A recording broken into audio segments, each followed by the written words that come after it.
Bocah yatim ini kabur dari rumah karena diasingkan ibu tirinya. Tak disangka ternyata ia bertemu ibu kandungnya yang telah menjadi bos besar. Hujan turun dengan derasnya di luar, memecah kesunyian malam yang sudah larut. Butiran air itu menghantam atap seng rumah sederhana yang terletak di ujung kampung, menciptakan irama yang menyedihkan. Di dalam rumah yang hanya terdiri dari 2 kamar itu, seorang anak laki berusia 8 tahun bernama Raka berdiri gemetar di depan wastafel. Tangannya yang kecil dan penuh luka itu memegang erat sebuah piring plastik yang sudah usang. Matanya yang besar dan biasanya berbinar penuh keceriaan, kini sembab dan merah karena menahan tangis. "Dasar anak lelet, berapa lama lagi kau mau cuci piring-piring itu?"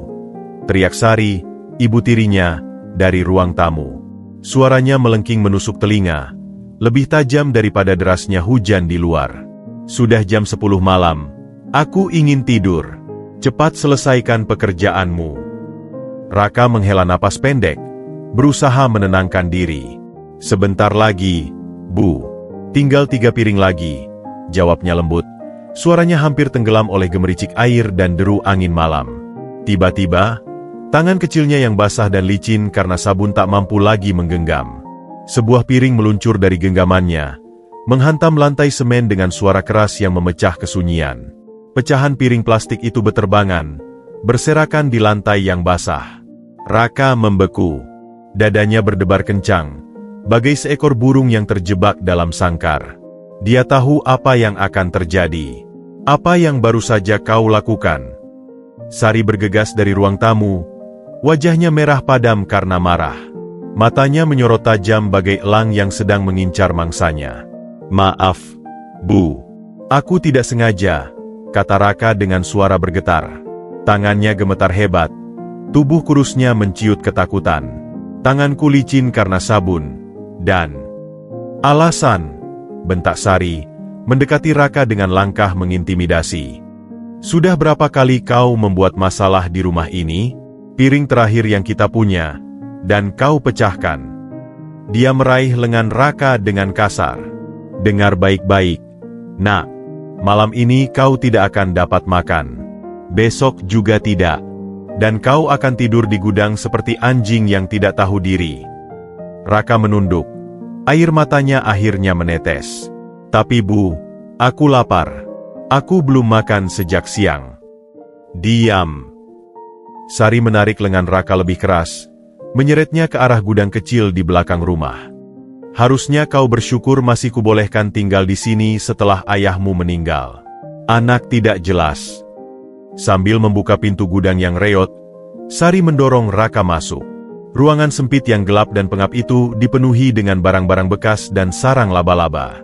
Bau apek menusuk hidung. "Disinilah tempatmu. Anak ceroboh seperti kau tidak layak tidur di kasur," hardik Sari sebelum mengunci pintu gudang dari luar. Dalam kegelapan yang pekat, Raka meraba-raba mencari sudut yang sedikit nyaman. Tubuhnya menggigil kedinginan, hanya beralaskan lantai tanah yang lembab. Dari celah-celah pintu kayu, angin malam berhembus masuk, membawa tetesan hujan yang menyentuh kulitnya. "Dengarkan baik-baik, Raka," teriak Sari dari balik pintu, suaranya masih penuh amarah. "Besok kau harus membersihkan semua pecahan itu sebelum matahari terbit. Dan jika ada satu pecahan pun yang tertinggal, kau tidak akan makan selama 3 hari. Raka memeluk lututnya erat-erat, menahan isak tangis yang ingin meledak. Di balik gemuruh petir yang menggelegar, dia berbisik lirih pada dirinya sendiri. "Ayah, aku tidak tahan lagi. Dimanapun kau sekarang, tolong selamatkan aku dari tempat ini." Hujan terus menghantam atap seng gudang, bagai irama tangisan alam yang menyayat hati. Malam itu, dalam kegelapan dan kedinginan, untuk pertama kalinya benih keinginan untuk kabur mulai tumbuh dalam hati kecil Raka. Sebuah keputusan yang akan mengubah hidupnya selamanya, meski saat ini dia belum menyadarinya. Yang dia tahu hanyalah bahwa dia tidak bisa terus hidup seperti ini, diasingkan, disakiti, dan diperlakukan bagai sampah di rumahnya sendiri. Kegelapan di dalam gudang begitu pekat, hampir terasa fisik. Hanya celah-celah tipis di antara papan kayu yang memungkinkan sinar bulan temaram menyusup masuk, menerangi debu-debu yang beterbangan di udara. Raka duduk bersandar pada karung berisi beras yang sudah berbau tengik. Tubuh kurusnya menggigil hebat. Udara lembab dan dingin merayap masuk melalui celah-celah dinding kayu, membuat giginya gemetar. Dengan tangan yang masih gemetar, Raka membuka ransel usangnya yang sudah penuh tambalan. Di antara beberapa helai pakaian lusuh, jarinya meraba sebuah benda yang selalu dia simpan dengan hati-hati, sebuah bingkai foto kecil dari plastik yang sudah retak di sudutnya. Foto itu adalah harta karunnya, satu-satunya penghiburan di saat-saat tersulitnya. Dalam cahaya remang-remang, Raka memandangi foto itu dengan mata berkaca-kaca. 3 sosok tersenyum bahagia dalam foto yang sudah memudar warnanya. Di sebelah kiri, berdiri ayahnya, Budi, dengan bahu tegap dan senyum lebar yang selalu bisa membuat Raka merasa aman. Di tengah, ada dirinya yang masih balita, berusia sekitar 3 tahun, dengan pipi tembam dan 2 gigi depan yang belum tumbuh sempurna. Dan di sebelah kanan, Bunda. Bisik Raka, jemarinya yang kotor menyentuh permukaan foto yang sudah buram. Wanita dalam foto itu memiliki senyum yang paling hangat yang pernah dilihat Raka. Matanya berbentuk seperti biji almond, sama persis seperti mata Raka. Rambutnya yang hitam terjuntai hingga bahu, dengan sebuah jepit rambut sederhana berbentuk bunga yang selalu dikenakannya. Aisyah, itulah nama yang selalu diucapkan ayahnya dengan suara bergetar penuh penyesalan. Raka mengingat dengan samar-samar, dulu ada sebuah liontin berbentuk hati yang selalu dikenakan ibunya. Liontin perak sederhana yang berisi foto kecil Raka saat bayi. Tapi liontin itu menghilang bersamaan dengan kepergian ibunya. "Kenapa Bunda harus pergi?" tanya Raka pada foto itu, suaranya parau. "Ayah bilang Bunda sakit keras dan tidak bisa disembuhkan. Tapi kenapa Bunda tidak pernah menengok Raka lagi?"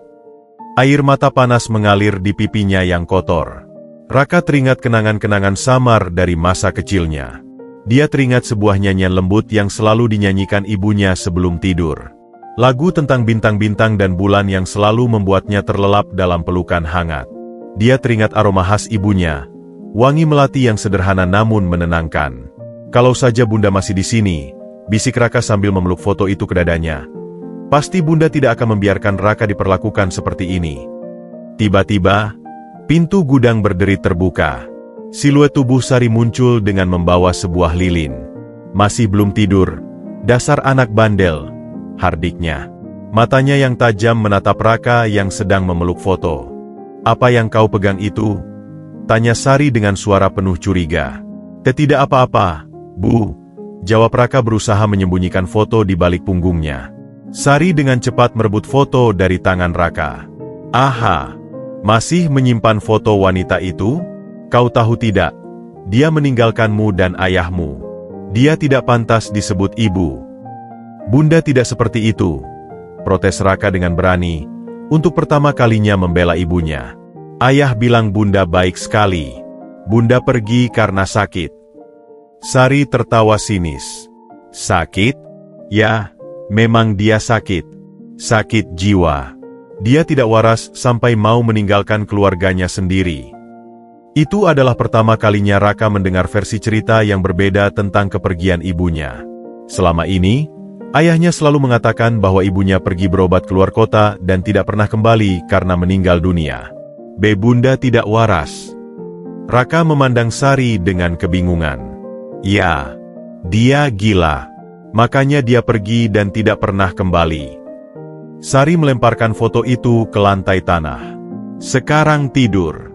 Besok kau harus bangun lebih awal untuk membersihkan seluruh halaman." Sebelum pergi, Sari sengaja menginjak-injak foto itu dengan kakinya, membuat bingkai plastiknya retak dan kaca pelindungnya pecah.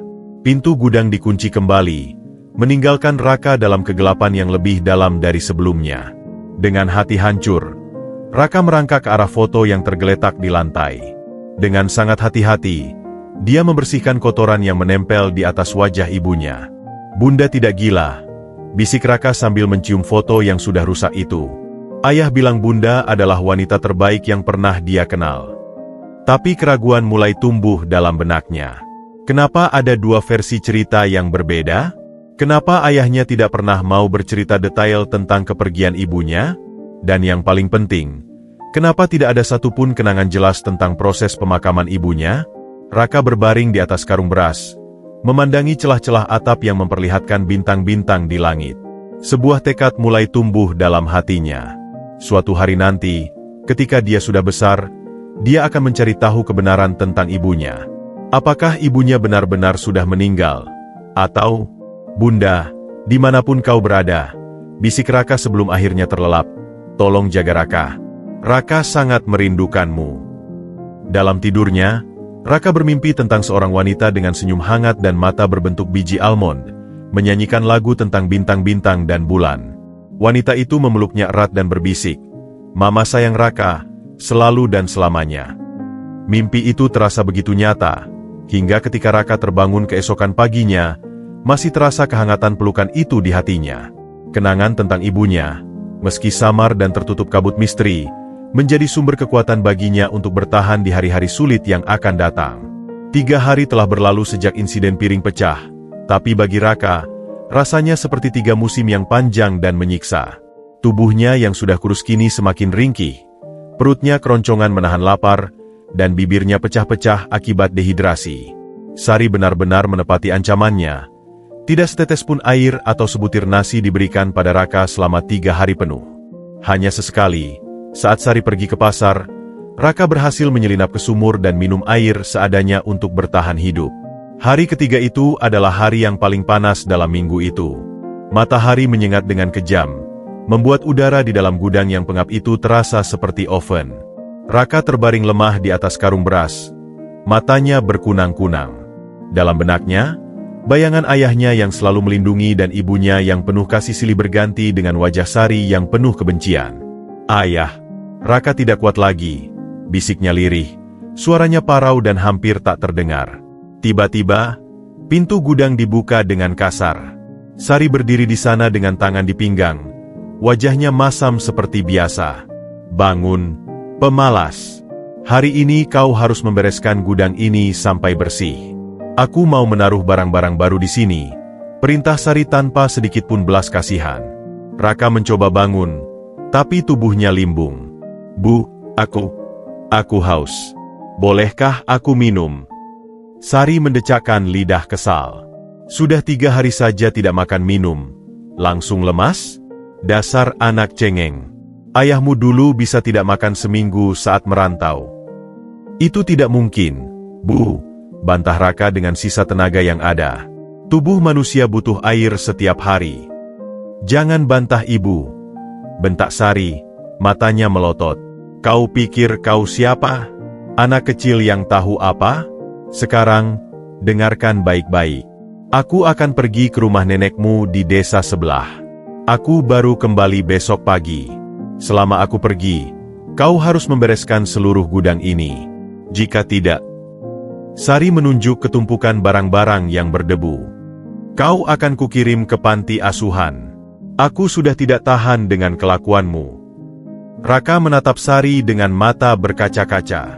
"Tapi Bu, aku belum makan 3 hari. Bagaimana aku bisa bekerja?" "Itu urusanmu," hardik Sari sebelum berbalik dan meninggalkan gudang. Raka mendengar suara kunci mengunci dari luar, kemudian langkah kaki Sari yang semakin menjauh, diikuti suara motor yang menyala dan akhirnya menghilang. Raka terduduk di lantai, kepalanya pusing. Ini adalah pertama kalinya sejak ayahnya meninggal. Dia ditinggal sendirian di rumah. Biasanya, Sari selalu membawa serta kedua anak kandungnya, tapi Raka selalu ditinggal dengan alasan menjaga rumah. Saat mencoba berdiri, kakinya menabrak sesuatu yang keras. Raka membungkuk dan menemukan sebuah kaleng biskuit tua yang tergeletak di bawah tumpukan karung. Dengan hati berdebar, dia membuka kaleng itu. Isinya hanya beberapa keping biskuit yang sudah tengik dan lembab, tapi bagi Raka, itu adalah harta karun. Sambil mengunyah biskuit yang keras itu pelan-pelan, Raka berpikir keras. Ini adalah kesempatannya. Kesempatan untuk melarikan diri dari kehidupan yang menyiksa ini. Tapi kemana dia harus pergi? Dia tidak punya sanak keluarga lain yang mau menampungnya. Kakek nenek dari pihak ayah sudah meninggal. Sedangkan dari pihak ibu, dia bahkan tidak tahu apakah mereka masih ada. "Haruskah aku pergi?" gumam Raka pada dirinya sendiri. Tapi jika ketahuan, hukuman apa yang akan diberikan Bu Sari? Dia berjalan keluar dari gudang. Kali ini pintu tidak dikunci dari luar, karena Sari lupa menguncinya setelah marah-marah. Raka menuju kamarnya yang sempit di belakang rumah. Kamar itu sebenarnya adalah bekas gudang kecil yang disulap menjadi kamar tidur setelah kehadiran Sari dan kedua anaknya. Di dalam kamar, Raka mengambil tas ransel usangnya. Dengan tangan gemetar, dia mulai mengisi tas itu dengan barang-barangnya yang sedikit. 2 pasang baju lusuh, foto ayah dan ibunya yang sudah rusak, sebuah buku tulis, dan pensil. Saat merogoh kolong tempat tidur, tangannya menyentuh sesuatu yang dingin. Dia mengeluarkan benda itu. Sebuah kaleng bekas berisi uang logam, tabungan rahasianya yang dikumpulkan sedikit demi sedikit dari uang jajan yang diberikan ayahnya dulu. Raka menghitungnya dengan cepat. Cukup untuk naik bus ke kota? Mungkin. Baiklah, bisik Raka dengan tekad yang semakin menguat. Aku harus pergi. Lebih baik aku mati di jalan daripada terus disiksa di sini. Dia menulis sepucuk surat pendek untuk Sari, meski hatinya memberontak untuk melakukannya. Ibu Sari, aku pergi. Jangan cari aku. Aku tidak mau merepotkan ibu lagi. Raka. Surat itu diletakkannya di atas meja makan.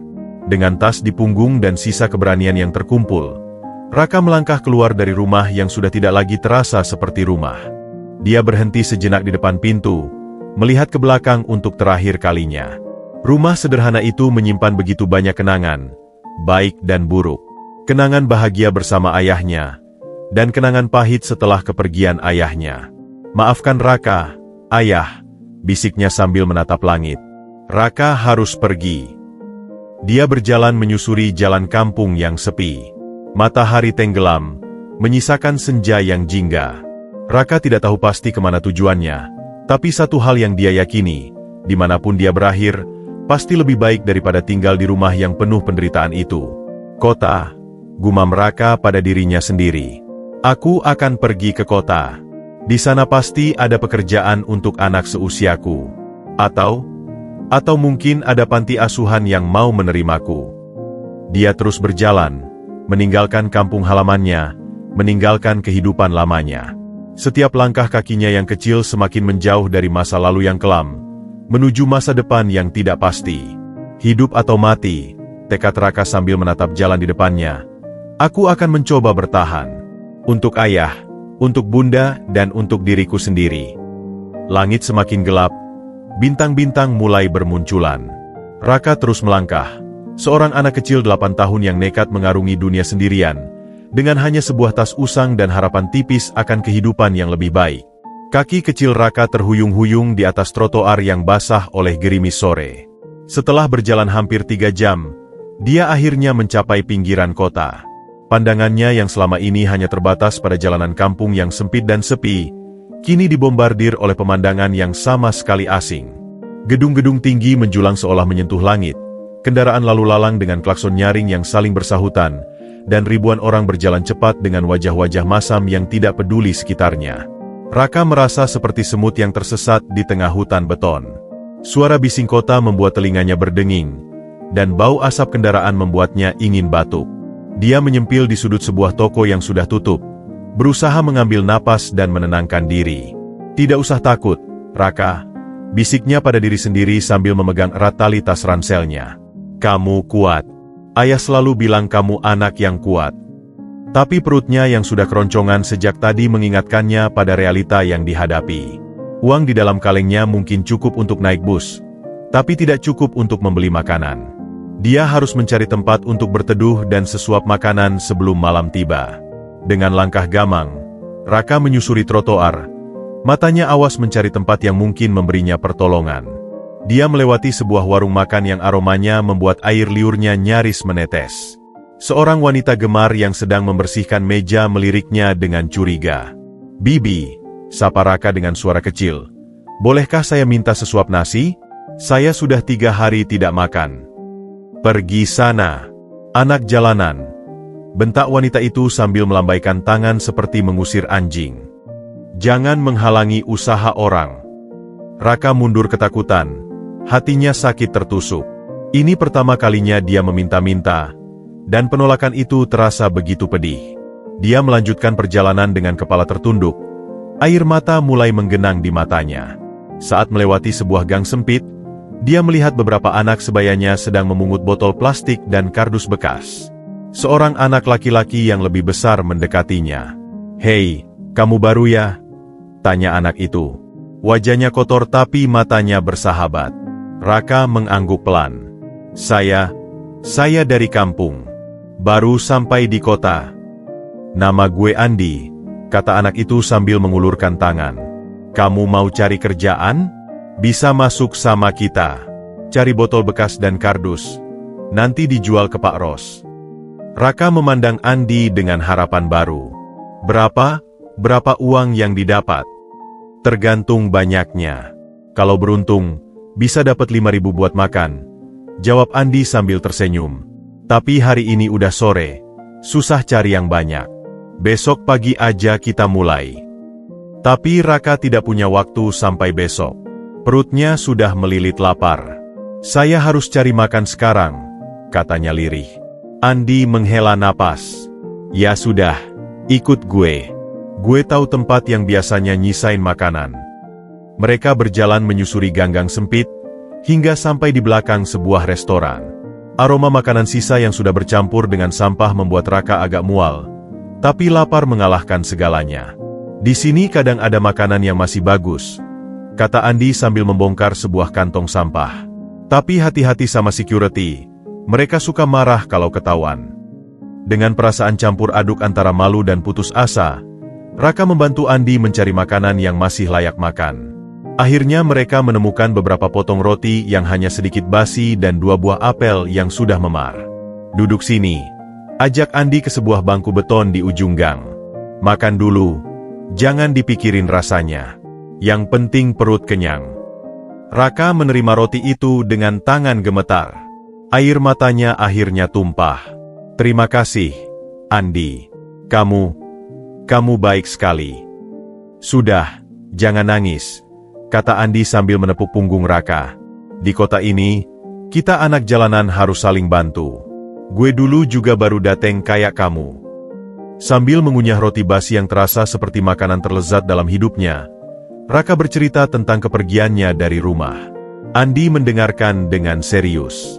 "Kasian banget lo," gumam Andi setelah Raka selesai bercerita. "Tapi hati-hati di kota ini. Banyak orang jahat yang mau manfaatin anak kecil kayak kita." Matahari tenggelam, langit berubah menjadi jingga keunguan. Angin malam mulai berhembus, membawa hawa dingin yang membuat Raka menggigil. "Lo mau tidur di mana?" tanya Andi dengan wajah khawatir. Raka mengangkat bahu. "Saya tidak tahu. Mungkin di sini saja." "Jangan di sini, bahaya," kata Andi. "Ikut gue. Gue tahu tempat yang agak aman." Mereka berjalan menuju sebuah jembatan penyeberangan orang. Di bawah jembatan itu, ada beberapa kardus besar yang disusun menjadi semacam tempat berteduh. Beberapa anak lain sudah ada di sana, berkumpul mengelilingi kaleng bekas yang berisi api kecil. "Ini markas kita," kata Andi bangga. "Raka, ini teman-teman gue, Dito, Sari, dan Joko." Anak-anak itu menyambut Raka dengan senyuman ramah. Sari, seorang gadis kecil berusia sekitar 7 tahun, memberikan selembar selimut compang-camping pada Raka. "Silakan pakai," katanya dengan suara lembut. "Di sini dingin kalau malam." Raka menerima selimut itu dengan perasaan haru.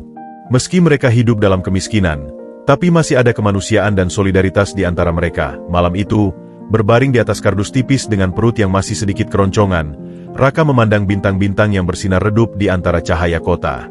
Dia berpikir tentang Andi dan teman-temannya yang dengan tulus menerimanya. Mungkin hidup di jalanan tidak akan semudah yang dia bayangkan, tapi setidaknya di sini dia tidak disiksa, tidak dihina, dan diperlakukan seperti manusia. "Terima kasih, Tuhan," bisik Raka sebelum akhirnya terlelap, "atas teman-teman baru ini. Tolong lindungi kami semua." Dia tidak tahu apa yang akan terjadi besok, tapi untuk malam ini, dalam dinginnya kota besar, Raka merasa sedikit lebih hangat karena persahabatan yang tak terduga. Kota yang awalnya menakutkan kini mulai menunjukkan sisi lain. Sisi di mana anak-anak yang terluka bisa saling menyembuhkan dengan kepolosan dan kebaikan mereka. Keesokan harinya, Raka terbangun oleh deru lalu lintas yang sudah ramai sejak subuh. Tubuhnya pegal-pegal setelah semalaman tidur di atas kardus tipis, tapi ini masih lebih baik daripada tidur di gudang yang pengap. Andi dan teman-teman lainnya sudah bangun dan sedang memilah botol-botol plastik yang mereka kumpulkan kemarin. "Bangun, sleepyhead," sahut Andi riang saat melihat Raka mengusap matanya. "Kita harus buru-buru ke pasar pagi kalau mau dapat sisa sayuran yang masih bagus." Dengan perut yang masih keroncongan, Raka mengikuti kelompok kecil itu menuju sebuah pasar tradisional yang sudah ramai. Di antara tumpukan sampah dan sisa-sisa sayuran, mereka berhasil mengumpulkan beberapa potong wortel dan kentang yang masih layak makan.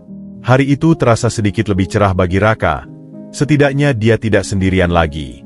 "Sore nanti kita cari botol plastik di daerah perkantoran," rencana Andi sambil mengunyah kentang mentah. "Di sana biasanya banyak orang buang botol minuman masih bagus." Namun nasib berkata lain. Saat mereka sedang beristirahat di sebuah taman kecil, sekelompok preman remaja mendekati mereka. "Hei, ini wilayah kami," teriak seorang remaja berbadan besar. "Kalian harus bayar uang perlindungan kalau mau cari botol di sini." Andi berdiri melindungi teman-temannya. "Kami cuma cari botol, Mas. Tidak ganggu siapapun." "Saya tidak peduli," bentak remaja itu. "Kalau tidak bayar, minggir dari sini." Dalam sekejap, keributan tak terelakkan. Raka yang ketakutan mencoba melarikan diri, tapi salah seorang preman mengejarnya. Dalam kepanikan, Raka berlari tanpa arah, menyeberangi jalan tanpa melihat kendaraan yang lalu lalang. Beraak! Suara rem mendecit keras disusul tubuh kecil Raka yang terpelanting. Bukan tertabrak, tapi tersandung dan jatuh di tepi jalan tepat di depan sebuah mobil mewah yang berhenti mendadak. Pengemudi mobil itu turun dengan wajah panik. "Dede, kamu tidak apa-apa." Raka hanya bisa terduduk, lututnya lecet dan berdarah. Rasanya seluruh tubuhnya sakit. Dia menangis terseduh-seduh, lebih karena ketakutan daripada rasa sakit. Saat itulah, pintu belakang mobil terbuka. Seorang wanita dengan setelan bisnis yang elegan turun dengan wajah khawatir. Wanita itu memiliki mata yang tajam namun penuh empati, dan caranya berjalan menunjukkan wibawa alami. "Ada apa, Robert?" tanya wanita itu pada sopirnya. "Maaf, Bu Aisyah. Anak ini tiba-tiba menyeberang," jawab Robert sambil menunjuk Raka yang masih terduduk di trotoar. Wanita yang dipanggil Aisyah itu mendekati Raka dengan langkah tenang. Dia tidak terburu-buru, tidak panik, tapi penuh perhatian. "Adik kecil, kamu terluka?" tanyanya sambil berlutut di samping Raka. Suaranya lembut namun jelas, seperti bel yang berdering. Raka hanya bisa mengangguk sambil terus menangis. Lututnya perih sekali. "Mari, biar ibu lihat," ucap Aisyah sambil membuka tas kerjanya dan mengeluarkan kotak P3K kecil. Dengan tangan yang terampil, dia membersihkan luka di lutut Raka. "Namamu siapa, Nak?" "Raka," jawabnya terbata-bata. "Usiamu berapa?" 8 tahun. Aisyah tersenyum kecil. "Kamu anak yang berani, Raka. Tapi lain kali hati-hati menyeberang, ya." Matanya kemudian memperhatikan kondisi Raka yang lebih detail. Baju yang lusuh, tas ransel usang, dan tubuh yang kurus. "Di mana orang tuamu, Raka? Kenapa kau sendirian di sini?" Pertanyaan itu bagai membuka pintu air. Raka mulai bercerita dengan suara terisak-isak. Tentang ayahnya yang meninggal, tentang ibu tiri yang kejam, tentang kaburnya dari rumah, dan 3 hari terakhirnya yang sulit di jalanan. Dia bercerita tentang Andi dan teman-temannya, tentang tidur di bawah jembatan, tentang roti basi yang harus dia makan. Aisyah mendengarkan dengan seksama. Wajahnya semakin berubah dari sekadar simpati menjadi sesuatu yang lebih dalam. Matanya mulai berkaca-kaca, dan tangannya yang sedang membalut luka Raka mulai gemetar ringan. "Raka," ucap Aisyah pelan, suaranya tiba-tiba serak. "Boleh ibu tanya sesuatu? Ayahmu namanya Budi, bukan?" Raka mengangkat kepala, matanya membesar. "Ibu kenal ayah?" Tidak menjawab, Aisyah melanjutkan dengan suara yang semakin emosional. "Dan ibumu? Apakah kamu masih ingat wajah ibumu?" Raka mengangguk pelan, lalu membuka tas ranselnya dengan tangan gemetar. Dia mengeluarkan foto lama yang sudah rusak itu. Ini foto saya dengan ayah dan bunda." Aisyah menerima foto itu. Tangannya gemetar begitu hebat sampai-sampai Robert harus mendekat khawatir. "Bu Aisyah, apakah Anda baik-baik saja?" tanya Robert. Tapi Aisyah tidak mendengarnya. Matanya terpaku pada foto itu, lalu beralih ke wajah Raka, kemudian kembali ke foto. Air matanya akhirnya jatuh, membasahi pipinya yang biasanya selalu tampil sempurna. "Raka," bisiknya sambil menarik napas dalam. "Anakku, Raka." Dia meraih Raka dan memeluknya erat-erat, tidak peduli setelan bisnisnya yang mahal akan kotor oleh debu dan darah. Aku ibumu, Nak. Aisyah, ibumu yang dulu pergi." Raka membeku. Pelukan itu terasa anehnya familiar. Aroma parfum halus yang dikenakan wanita ini bercampur dengan sesuatu yang lebih dalam, sesuatu yang primal dalam ingatannya. Tapi kata ayah, "Bunda sudah..." Raka tidak bisa menyelesaikan kalimatnya. "Meninggal." Aisyah mengakhiri sambil melepaskan pelukan, tapi masih memegang bahu Raka. "Tidak, sayang. Ibu tidak pernah meninggal. Ibu dipisahkan dari kamu." Dia mengambil liontin berbentuk hati yang selalu dikenakannya di bawah blus. Saat dibuka, ada foto bayi Raka di dalamnya, sama persis dengan foto yang ada di liontin ibunya dulu. "Selama 8 tahun ini, ibu tidak pernah berhenti mencari kamu," bisik Aisyah sambil menunjuk liontin itu. "Setiap hari ibu berdoa untuk bertemu dengan kamu lagi." Raka memandangi foto bayi di liontin itu, lalu melihat wajah Aisyah. Sekarang dia bisa melihatnya. Mata yang sama berbentuk almond, hidung yang sama, bahkan caranya tersenyum yang mirip. Kenangan samar tentang pelukan dan nyanyian pengantar tidur tiba-tiba menjadi jelas. "Bunda." Raka mengulangi, suaranya penuh rasa tidak percaya dan harapan. "Iya, Nak." "Bunda," jawab Aisyah sambil mengusap air mata Raka. "Akhirnya, setelah 8 tahun panjang, Bunda menemukan kamu." Di tengah keramaian kota, di tepi jalan yang bising, dua jiwa yang terpisah begitu lama akhirnya bersatu kembali. Seorang bos besar yang selama ini menyembunyikan kesedihan di balik kesuksesannya, dan seorang bocah malang yang tidak pernah berhenti bermimpi tentang pelukan ibunya. Robert yang menyaksikan semuanya hanya bisa menghela napas haru. "Ini keajaiban," gumamnya pada diri sendiri. Dan bagi Raka, dunia yang tadi masih gelap dan menakutkan, tiba-tiba dipenuhi cahaya harapan. Mungkin, akhirnya, doa-doa selama ini dijawab. Robert dengan sigar membuka pintu mobil. Matanya masih menyimpan kekagetan atas kejadian yang baru saja terjadi. "Bu Aisyah, apakah kita perlu membawa anak ini ke rumah sakit terlebih dahulu?" tanyanya sambil memandangi luka di lutut Raka. Aisyah menggeleng. Tangannya masih tak mau melepaskan genggamannya pada tangan kecil Raka. "Tidak perlu, Robert. Langsung ke apartemen saja. Dokter pribadi bisa kita panggil ke sana." Suaranya tegas namun tetap tergetar oleh emosi yang belum sepenuhnya mereda. Raka membiarkan dirinya dituntun masuk ke dalam mobil mewah itu. Matanya masih berkaca-kaca, perasaannya campur aduk antara takut, bingung, dan harapan yang tak berani dia ungkapkan. Interior mobil yang mewah dengan kulit lembut dan aroma yang harum membuatnya merasa seperti berada di dunia lain. "Sini, Nak, duduk yang nyaman," ucap Aisyah sambil membimbing Raka untuk duduk di kursi yang empuk. Dia sendiri duduk di samping Raka, tak mau beranjak sedetik pun. Saat mobil mulai meluncur, Aisyah mengambil tisu basah dari kompartemen dan mulai membersihkan wajah Raka yang kotor. "Kamu pasti sangat lelah, ya?" bisiknya penuh kasih. Raka hanya bisa mengangguk. Matanya tak lepas memandangi wanita yang mengaku sebagai ibunya ini. Ada sesuatu dalam cara wanita ini memandangnya yang membuat hatinya bergetar aneh.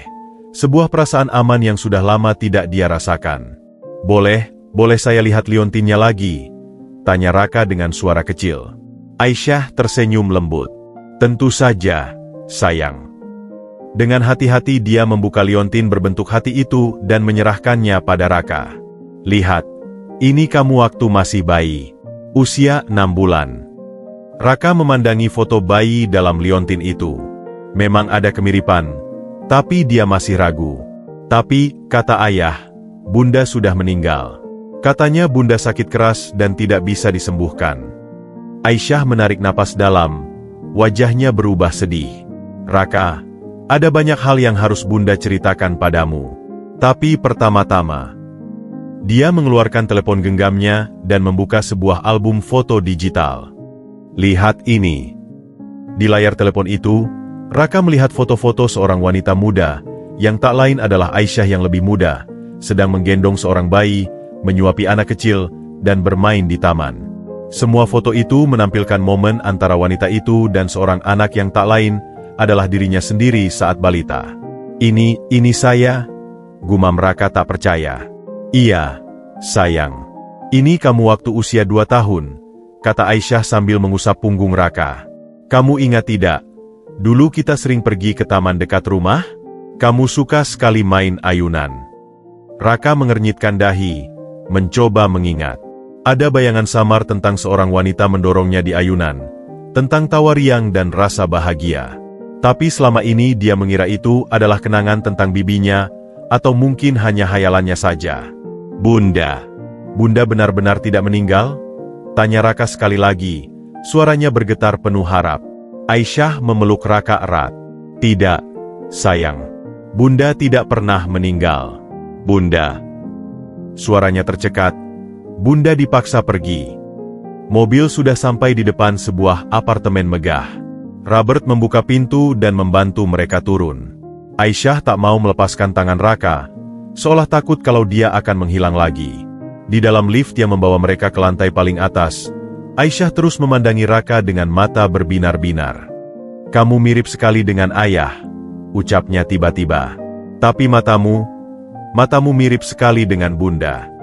Saat pintu lift terbuka, Raka disambut oleh pemandangan yang tak pernah dia bayangkan sebelumnya. Apartemen itu luas dan mewah, dengan lantai marmer dan perabotan yang berkilau. Tapi yang menarik perhatiannya adalah foto-foto yang terpajang di dinding, foto dirinya saat kecil, foto Aisyah, dan beberapa foto yang menunjukkan mereka berdua bersama. Lihat, kata Aisyah sambil menuntun Raka ke sebuah foto berbingkai emas. Ini kamu waktu ulang tahun pertama. Kamu sedang makan kue dan belepotan semua. Raka mendekati foto itu. Memang ada kemiripan, tapi dia masih belum sepenuhnya yakin. Tapi, kenapa Bunda pergi? Kenapa Bunda tinggalkan saya? Aisyah menarik napas dalam, lalu memimpin Raka ke sofa yang empuk. Mereka duduk berhadapan, tangan mereka masih tak terpisahkan. Pergi kemari, sayang. Aisyah memulai ceritanya dengan suara lembut namun bergetar. Dulu, setelah kamu lahir, Bunda mengalami depresi berat. Bunda dirawat di rumah sakit selama beberapa bulan. Raka mendengarkan dengan seksama, matanya tak lepas dari wajah Aisyah. Tapi keluarga ayah, mereka tidak mengerti. Mereka pikir Bunda gila, lanjut Aisyah, suaranya semakin lirih. Mereka membawa kamu pergi dari Bunda. Kata mereka, Bunda tidak layak jadi ibu. Air mata mulai mengalir di pipi Aisyah. Bunda berjuang untuk sembuh, untuk bisa kembali padamu. Tapi ketika Bunda pulang, rumah kita sudah kosong. Kamu dan ayah sudah pindah, dan tidak ada yang mau kasih tahu Bunda kemana kalian pergi. Raka mengingat-ingat. Memang dulu mereka sering pindah rumah, dan ayah selalu bilang itu karena tuntutan kerja. Sekarang dia mulai mengerti. Bunda cari kamu kemana-mana, bisik Aisyah sambil mengusap air matanya. Tapi setiap kali Bunda mendekat, selalu ada saja yang menghalangi. Sampai akhirnya, Bunda dapat kabar bahwa kamu dan ayah sudah pindah keluar pulau. Dia memegang erat tangan Raka. Bunda putus asa, nak. Tapi Bunda berjanji pada diri sendiri, Bunda akan jadi orang sukses agar suatu hari bisa menemukan kamu lagi. Dan Bunda tidak pernah berhenti berdoa untuk itu. Raka melihat kesedihan yang tulus di mata Aisyah. Perlahan-lahan, keyakinannya mulai tumbuh. Ini benar-benar ibunya. Perasaan hatinya tidak mungkin berbohong. Bunda, ucap Raka pelan, menguji kata yang sudah lama tidak dia ucapkan. Mendengar panggilan itu, Aisyah menarik Raka dalam pelukan erat. Ya, sayang, Bunda di sini.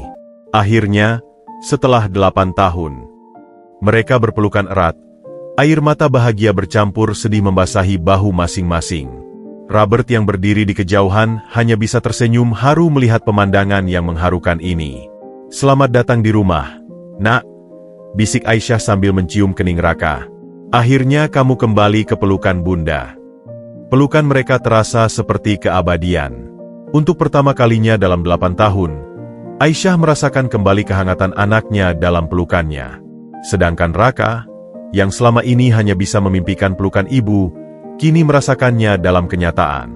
Namun, di balik kebahagiaan yang begitu besar, masih ada keraguan yang mengusik di hati Raka. Setelah beberapa saat terpisah, Aisyah memandangi wajah Raka dengan mata penuh kekaguman. "Kamu sudah tumbuh menjadi anak yang tampan," ucapnya sambil mengusap pipi Raka yang masih basah oleh air mata. "Tapi lihat, kamu kurus sekali. Pasti sudah lama tidak makan yang bergizi, ya?" Raka mengangguk malu-malu. "Biasanya maksudku, aku hanya makan apa yang diberikan Bu Sari. Kadang cuma nasi dengan garam." Wajah Aisyah berubah sedih mendengar pengakuan itu. "Oh, sayangku," bisiknya lirih. "Tapi sekarang tidak akan lagi. Bunda akan pastikan kamu makan yang terbaik." Dia berdiri dan mengulurkan tangan pada Raka. "Mari kita ke dapur. Bunda akan buatkan kamu makanan yang enak." Sambil menuntun Raka melewati koridor apartemen yang megah, Aisyah terus bercerita. "Lihat, Nak, semua foto-foto ini," katanya sambil menunjuk dinding yang dipenuhi berbagai foto Raka dari bayi hingga balita. "Bunda simpan semua kenangan tentang kamu. Setiap tahun di ulang tahunmu, Bunda selalu memasak kue dan menangis, berharap suatu hari bisa merayakannya bersamamu." Sampai di dapur yang luas dan modern, Aisyah mendudukan Raka di kursi bar. "Kamu suka telur dadar, kan? Dulu waktu kecil kamu paling suka telur dadar dengan keju." Raka terkejut. "Bagaimana Bunda tahu?" Aisyah tersenyum sambil mengambil bahan-bahan dari kulkas. "Bunda adalah ibumu, Nak. Bunda ingat semua kesukaanmu. Kamu suka telur dadar keju, tidak suka bayam, paling seneng minum susu coklat, dan selalu minta cerita sebelum tidur." Satu persatu kenangan itu mulai membuka pintu ingatan Raka yang selama ini tertutup. Dia memang tidak suka bayam, dan dulu ayahnya selalu membawakan susu coklat. "Bunda," Raka memulai dengan hati-hati, "kalau Bunda tidak meninggal, kenapa ayah bilang Bunda sudah tidak ada?" Aisyah berhenti sejenak dari menyiapkan makanan. Wajahnya berubah serius. "Itu yang harus Bunda ceritakan padamu, sayang. Tapi mari kita makan dulu. Kamu pasti sangat lapar." Dengan terampil, Aisyah menyiapkan telur dadar keju, roti panggang, dan segelas susu coklat hangat. Saat menyerahkan piring pada Raka, matanya berbinar penuh harap. "Coba rasakan, apakah masih sama seperti dulu?" Raka mengambil sesuap telur dadar. Rasanya familiar. Ada sesuatu dalam rasa ini yang mengingatkannya pada masa kecilnya. Air matanya kembali menetes. Ini rasanya seperti dulu," bisiknya. "Aku ingat sekarang. Bunda yang ajari aku makan pakai sendok." Aisyah tersenyum melalui air mata. "Iya, sayang. Kamu waktu itu usia 2 tahun. Susah sekali mau belajar pakai sendok." Mereka makan bersama dengan suasana hati yang campur aduk. Setiap gigitan seolah membawa kembali kenangan yang selama ini terkubur. Setelah selesai makan, Aisyah mengajak Raka ke ruang keluarga yang nyaman. "Sekarang, Bunda akan ceritakan semuanya." Aisyah memulai sambil memegang erat tangan Raka. "Setelah kamu lahir, Bunda mengalami depresi pasca melahirkan yang parah. Waktu itu, Bunda harus dirawat di rumah sakit jiwa selama beberapa bulan." Raka mendengarkan dengan seksama. "Tapi keluarga ayah, terutama nenekmu, mereka menganggap Bunda gila dan tidak layak jadi ibu. Mereka meyakinkan ayah untuk membawamu pergi dan mengucilkan Bunda." Aisyah mengambil album foto dari rak. "Lihat, ini surat-surat yang Bunda tulis untuk ayah waktu itu. Bunda minta untuk bertemu denganmu, tapi tidak pernah dibalas." Raka membuka album itu. Isinya penuh dengan surat-surat yang ditulis tangan. Semuanya ditujukan untuk ayahnya. Semuanya meminta untuk bisa bertemu dengan Raka. "Bunda tidak pernah menyerah," lanjut Aisyah. "Setelah keluar dari rumah sakit, Bunda mencari kalian kemana-mana. Tapi setiap kali Bunda mendekat, selalu ada yang menghalangi. Sampai suatu hari, Bunda dapat kabar bahwa kalian sudah pindah keluar kota dan ayah sudah menikah lagi. Dia menatap mata Raka. Wanita yang sekarang jadi ibu tirimu, Sari, sebenarnya adalah sepupu Bunda. Dia selalu iri dengan Bunda sejak kecil. Raka terkesima. Bu Sari adalah sepupu Bunda. Aisyah mengangguk. Iya. Dan Bunda yakin dialah yang meracuni pikiran keluarga ayah tentang Bunda. Dia yang selalu bilang bahwa Bunda tidak waras dan berbahaya untukmu. Raka teringat pada kata-kata Sari yang selalu menghina ibunya. Sekarang dia mulai mengerti. Tapi kenapa ayah tidak memberitahu aku yang sebenarnya? Tanya Raka dengan suara bergetar. Aisyah menghela napas. Ayahmu, dia orang baik, tapi lemah. Dia terlalu takut pada keluarganya sendiri. Bunda yakin dia melindungimu dengan caranya sendiri. Dia kemudian mengambil sebuah kotak kayu dari lemari. Ini hadiah ulang tahun yang Bunda siapkan untukmu setiap tahun, tapi tidak pernah sempat Bunda berikan. Dengan hati-hati, Raka membuka kotak itu. Isinya adalah 8 bingkisan dengan tulisan usia 1 sampai 8 tahun. Hadiah untuk usia 1 tahun adalah sebuah boneka beruang, untuk usia 2 tahun sebuah set gambar, dan seterusnya sampai hadiah untuk usia 8 tahun, sebuah buku cerita petualangan. Setiap tahun, Bunda tidak pernah lupa, bisik Aisyah. Bunda selalu berharap suatu hari bisa memberikan semua ini padamu. Raka memeluk boneka beruang itu erat-erat. Sekarang dia tidak ragu lagi.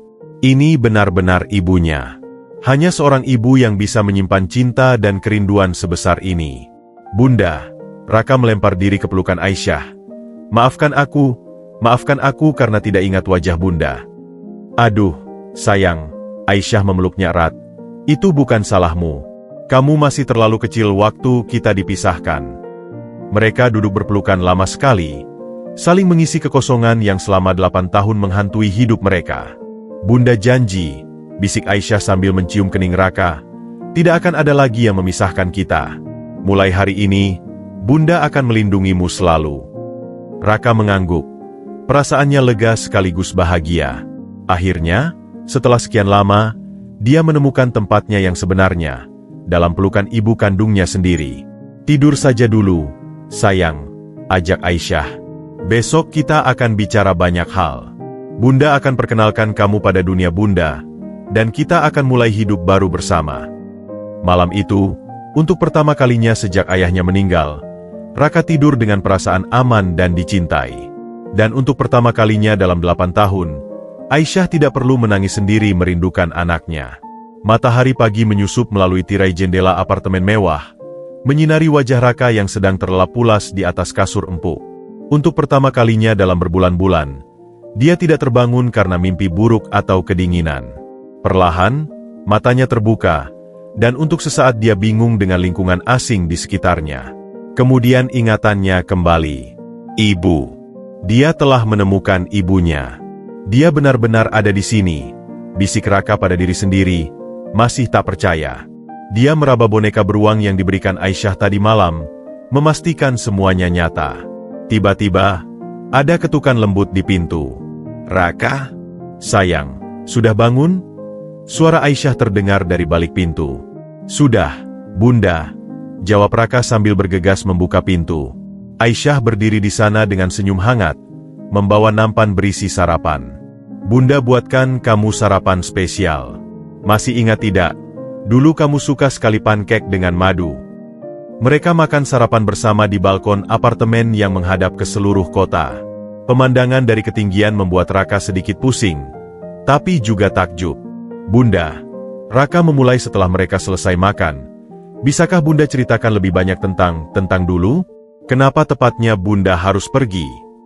Aisyah menghela napas. Matanya menerawang ke kejauhan. Ceritanya panjang, Nak. Tapi kamu berhak tahu. Dia memimpin Raka ke ruang keluarga dan duduk bersamanya di sofa yang nyaman. Semuanya mulai setelah kamu lahir. Aisyah memulai. Bunda mengalami depresi berat. Waktu itu, Bunda tidak bisa merawat kamu dengan baik. Sering menangis tanpa alasan, tidak bisa tidur, kadang bahkan lupa untuk menyusuimu. Raka mendengarkan dengan serius. Keluarga ayah, terutama Nenek Sri, melihat kondisi Bunda dan memutuskan Bunda tidak layak jadi ibu. Mereka membawamu pergi ketika Bunda sedang dirawat di rumah sakit. Aisyah mengambil album foto lain dari rak. Lihat, ini foto terakhir kita bersama sebelum mereka memisahkan kita. Dalam foto itu, Aisyah yang kurus dan pucat sedang menggendong bayi Raka, matanya merah dan sayu. Setelah keluar dari rumah sakit, Bunda pulang dan menemukan rumah kosong. Semua barangmu sudah hilang. Ayahmu hanya meninggalkan surat pendek mengatakan bahwa dia membawamu pergi untuk kebaikanmu. Air mata mulai mengalir di pipi Aisyah. Bunda hampir gila waktu itu. Setiap hari Bunda mencari kalian. Pergi ke rumah saudara-saudara ayah, ke kantornya, bahkan ke tempat-tempat yang biasa kalian kunjungi. Raka memegang tangan Aisyah erat-erat. Sampai suatu hari, lanjut Aisyah dengan suara bergetar, Bunda bertemu dengan Sari. Dia bilang kalian sudah pindah keluar pulau dan ayah sudah menikah lagi. Dia menunjukkan foto pernikahan mereka padamu yang sedang menggendong bunga. Tapi kenapa Bunda tidak melawan? Kenapa tidak menuntut hak Bunda? Tanya Raka penasaran.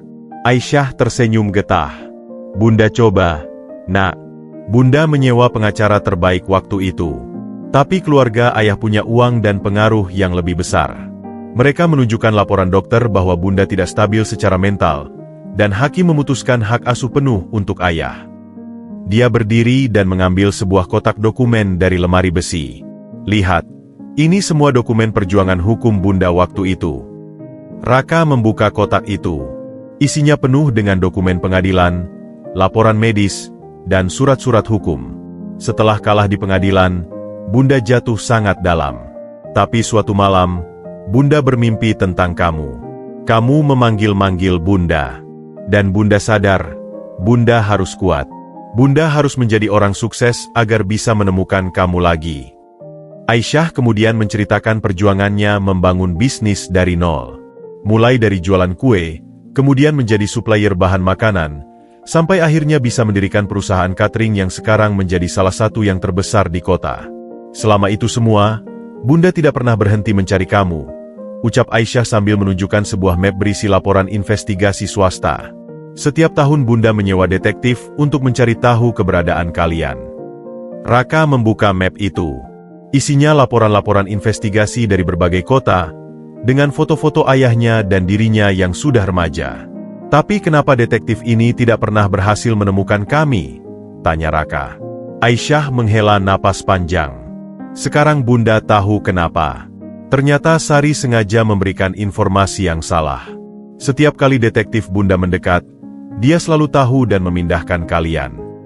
Raka teringat betapa seringnya mereka pindah rumah.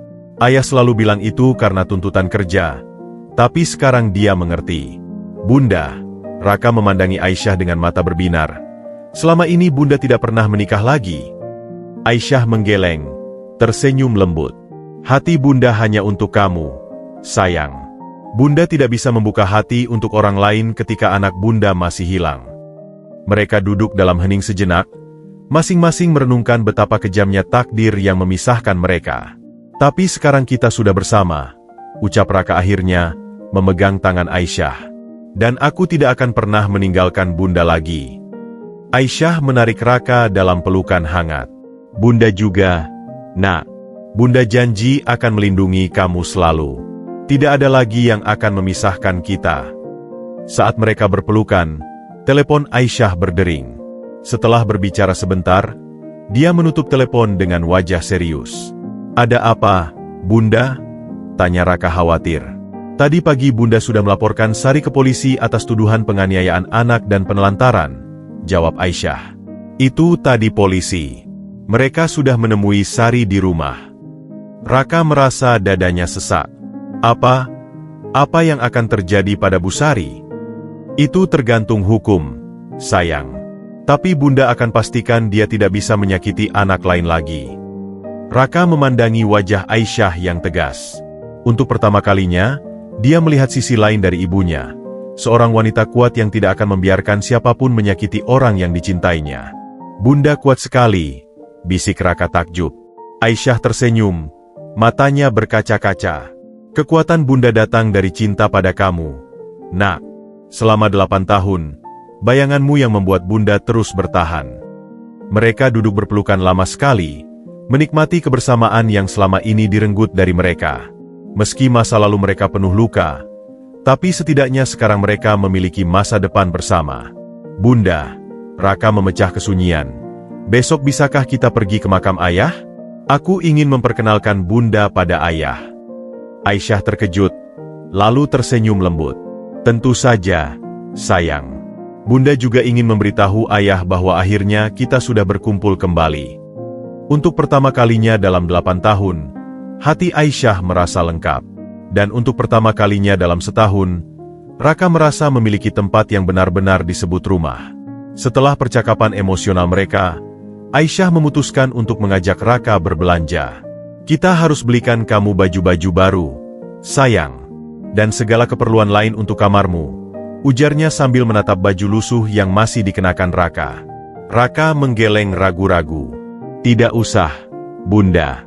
Aku masih punya baju yang bagus di tas. Dia membuka tas ranselnya dan mengeluarkan sebuah kemeja kotak-kotak yang sudah pudar warnanya. Aisyah menatap baju itu dengan hati tersayat. Itu adalah kemeja yang pernah dibelikan ayah Raka untuk ulang tahunnya yang ke-7. Sayang, baju itu sudah kekecilan untukmu. Lihat, lengan bajunya tidak sampai ke pergelangan tanganmu. Raka melihat lengannya yang memang sudah tumbuh lebih panjang. Tapi, ini masih bisa dipakai, Bunda. Jangan buang-buang uang. Raka, Aisyah berlutut sehingga matanya sejajar dengan Raka. Bunda tahu kamu terbiasa hidup sederhana. Itu hal yang baik. Tapi sekarang Bunda ingin merawatmu dengan baik. Bunda sudah bekerja keras bertahun-tahun agar suatu hari bisa memberimu kehidupan yang layak. Mata Aisyah penuh dengan tekad. Biarkan Bunda melakukan ini untukmu. Ini bukan pemborosan. Ini adalah wujud cinta Bunda. Akhirnya Raka mengangguk pelan. Tapi, tolong jangan beli yang mahal-mahal. Ya, Bunda. Aisyah tersenyum dan mencium kening Raka. Baiklah, Nak. Tapi izinkan Bunda memilihkan yang terbaik untukmu. Mereka pergi ke mal terbesar di kota. Bagi Raka yang hanya terbiasa dengan pasar tradisional, mal ini seperti istana dari dunia lain. Lampu-lampu terang, lantai mengilap, dan toko-toko besar membuatnya merasa kecil dan sedikit takut. Bunda, apakah kita boleh masuk ke sini? Bisik Raka ragu-ragu sambil memandangi sepatunya yang sudah aus. Tentu saja, sayang, jawab Aisyah sambil menggenggam erat tangan Raka. Kamu berhak berada di sini seperti orang lain. Di toko pakaian anak, Aisyah dengan penuh kesabaran membantu Raka memilih baju-baju baru. Setiap kali Raka melihat label harga dan menggeleng, Aisyah dengan lembut meyakinkannya. Lihat baju ini, Nak. Warnanya biru, kesukaanmu, kan? Tanya Aisyah sambil menunjukkan sebuah kemeja biru laut. Raka mengangguk. Matanya berbinar. Iya, Bunda. Tapi, dia melihat label harganya lagi. Harganya bisa untuk makan seminggu. Aisyah menahan ingin tertawa sekaligus menangis. Sayang, jangan khawatirkan uang. Bunda punya cukup untuk membeli semua yang kamu butuhkan. Setelah membeli beberapa setel pakaian, sepatu baru, dan perlengkapan sekolah, Aisyah membawa Raka ke toko mainan. Pilih satu mainan yang kamu suka, Nak, ajak Aisyah. Raka berjalan pelan di antara rak-rak mainan, matanya wide dengan kekaguman. Dia berhenti di depan rak buku-buku cerita. Bolehkah aku pilih buku, Bunda? Buku cerita petualangan? Tanya Raka dengan suara penuh harap. Aisyah tersentuh. Di usia di mana anak lain meminta mainan elektronik mahal, anaknya memilih buku. Tentu saja, sayang. Kamu boleh pilih sebanyak yang kamu mau. Mereka menghabiskan waktu hampir 1 jam di toko buku. Raka dengan hati-hati memilih 5 buku cerita, semuanya tentang petualangan dan keluarga. Sekarang mari kita beli perlengkapan untuk kamarmu, ujar Aisyah setelah mereka membayar buku-buku itu. Di toko perabotan anak, Raka dibiarkan memilih sendiri tema kamarnya. Dengan serius, dia memilih warna biru muda untuk dinding dan spray bergambar kapal laut. Kenapa memilih tema laut, sayang? Tanya Aisyah penasaran. Karena dulu ayah selalu janji akan membawaku ke pantai, jawab Raka dengan senyum kecil. Tapi kita tidak pernah sempat. Aisyah mengusap punggung Raka. Nanti kita akan pergi ke pantai bersama. Nak, Bunda janji. Saat mereka kembali ke apartemen, beberapa karyawan sudah menunggu untuk memasang perlengkapan kamar Raka. Dalam waktu beberapa jam, kamar yang tadinya kosong berubah menjadi kamar anak yang sempurna, dengan tempat tidur bertingkat, meja belajar, rak buku penuh buku baru, dan mainan edukatif. Raka berdiri di pintu kamarnya, tak percaya dengan apa yang dilihatnya. Ini kamarku?" tanyanya dengan suara bergetar. "Iya, sayang. Semua untukmu," jawab Aisyah sambil memeluk bahu Raka. "Kamu suka?" Raka tidak bisa berkata-kata. Dia hanya bisa mengangguk sambil menahan tangis. Perlahan dia berjalan masuk, menyentuh setiap barang dengan hati-hati seolah takut semuanya akan hilang. "Bunda, terima kasih," bisiknya akhirnya, lalu memeluk Aisyah erat-erat. "Ini kamar paling indah yang pernah kulihat." Malam itu, untuk pertama kalinya, Raka tidur di kamarnya sendiri. Kasur yang empuk, bantal yang wangi, dan selimut baru membuatnya merasa seperti di surga. Tapi di balik semua kenyamanan itu, ada perasaan tidak nyaman yang mengusiknya. Setelah 1 jam berbaring terjaga, Raka akhirnya bangkit dan berjalan keluar kamar. Dia menemukan Aisyah masih bekerja di ruang keluarga dengan laptopnya.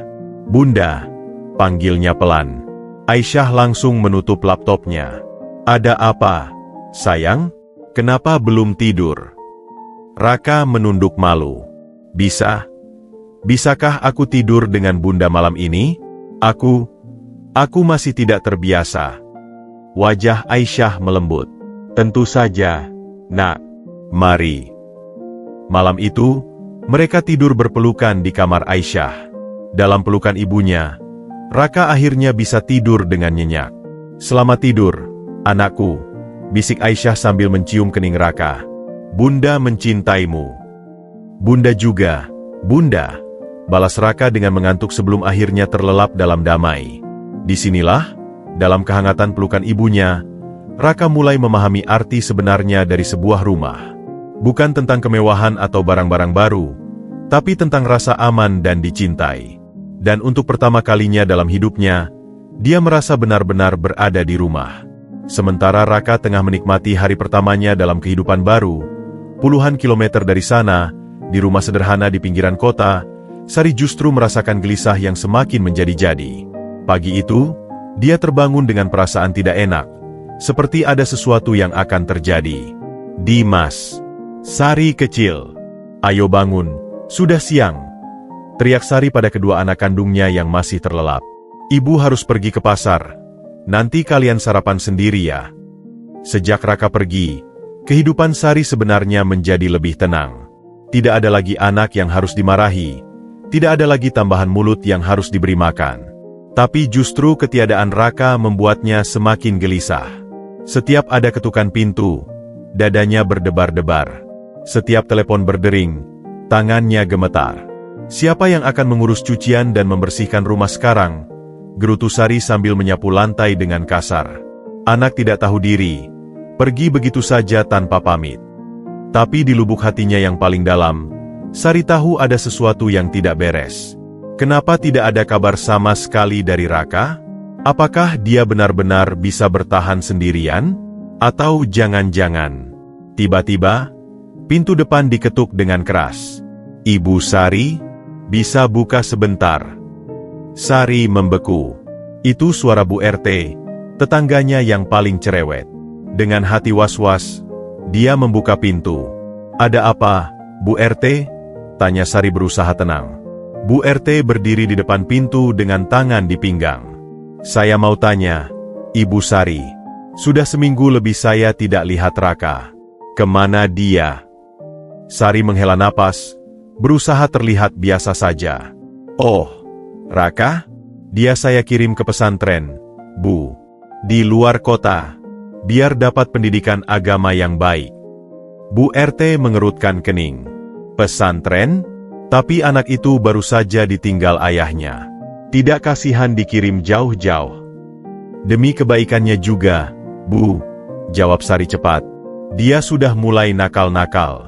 Saya khawatir pengaruh pergaulan di sini." Sebelum Bu RT bisa bertanya lebih lanjut, Sari cepat-cepat menutup pembicaraan. Maaf ya Bu, saya harus pergi ke pasar dulu. Dapur sudah kosong. Sepanjang perjalanan ke pasar, Sari bisa merasakan tatapan curiga dari tetangga-tetangganya. Beberapa bahkan berbisik-bisik saat dia lewat. Dadanya semakin sesak.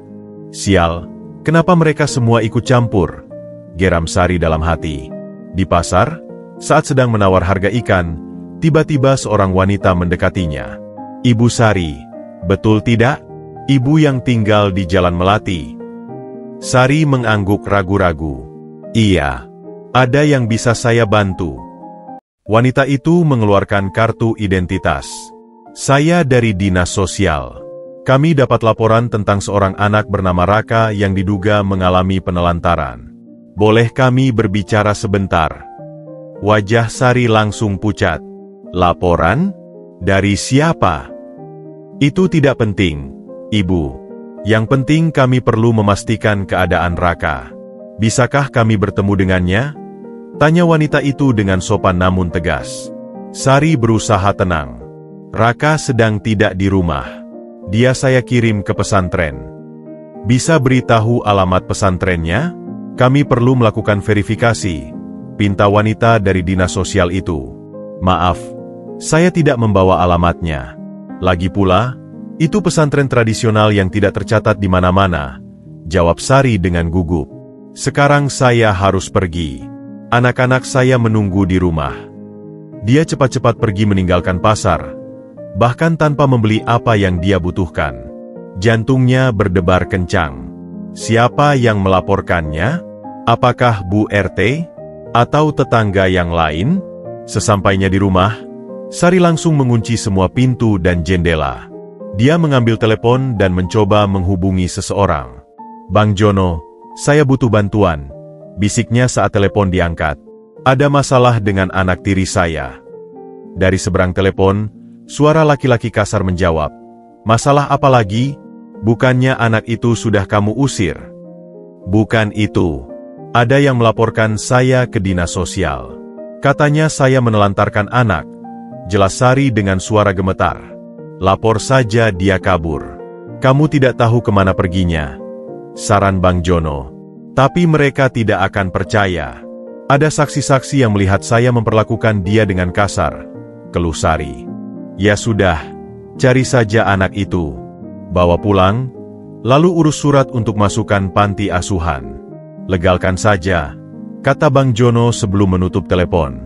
Sari terduduk lemas di kursi. Di mana Raka sekarang? Apakah dia masih hidup?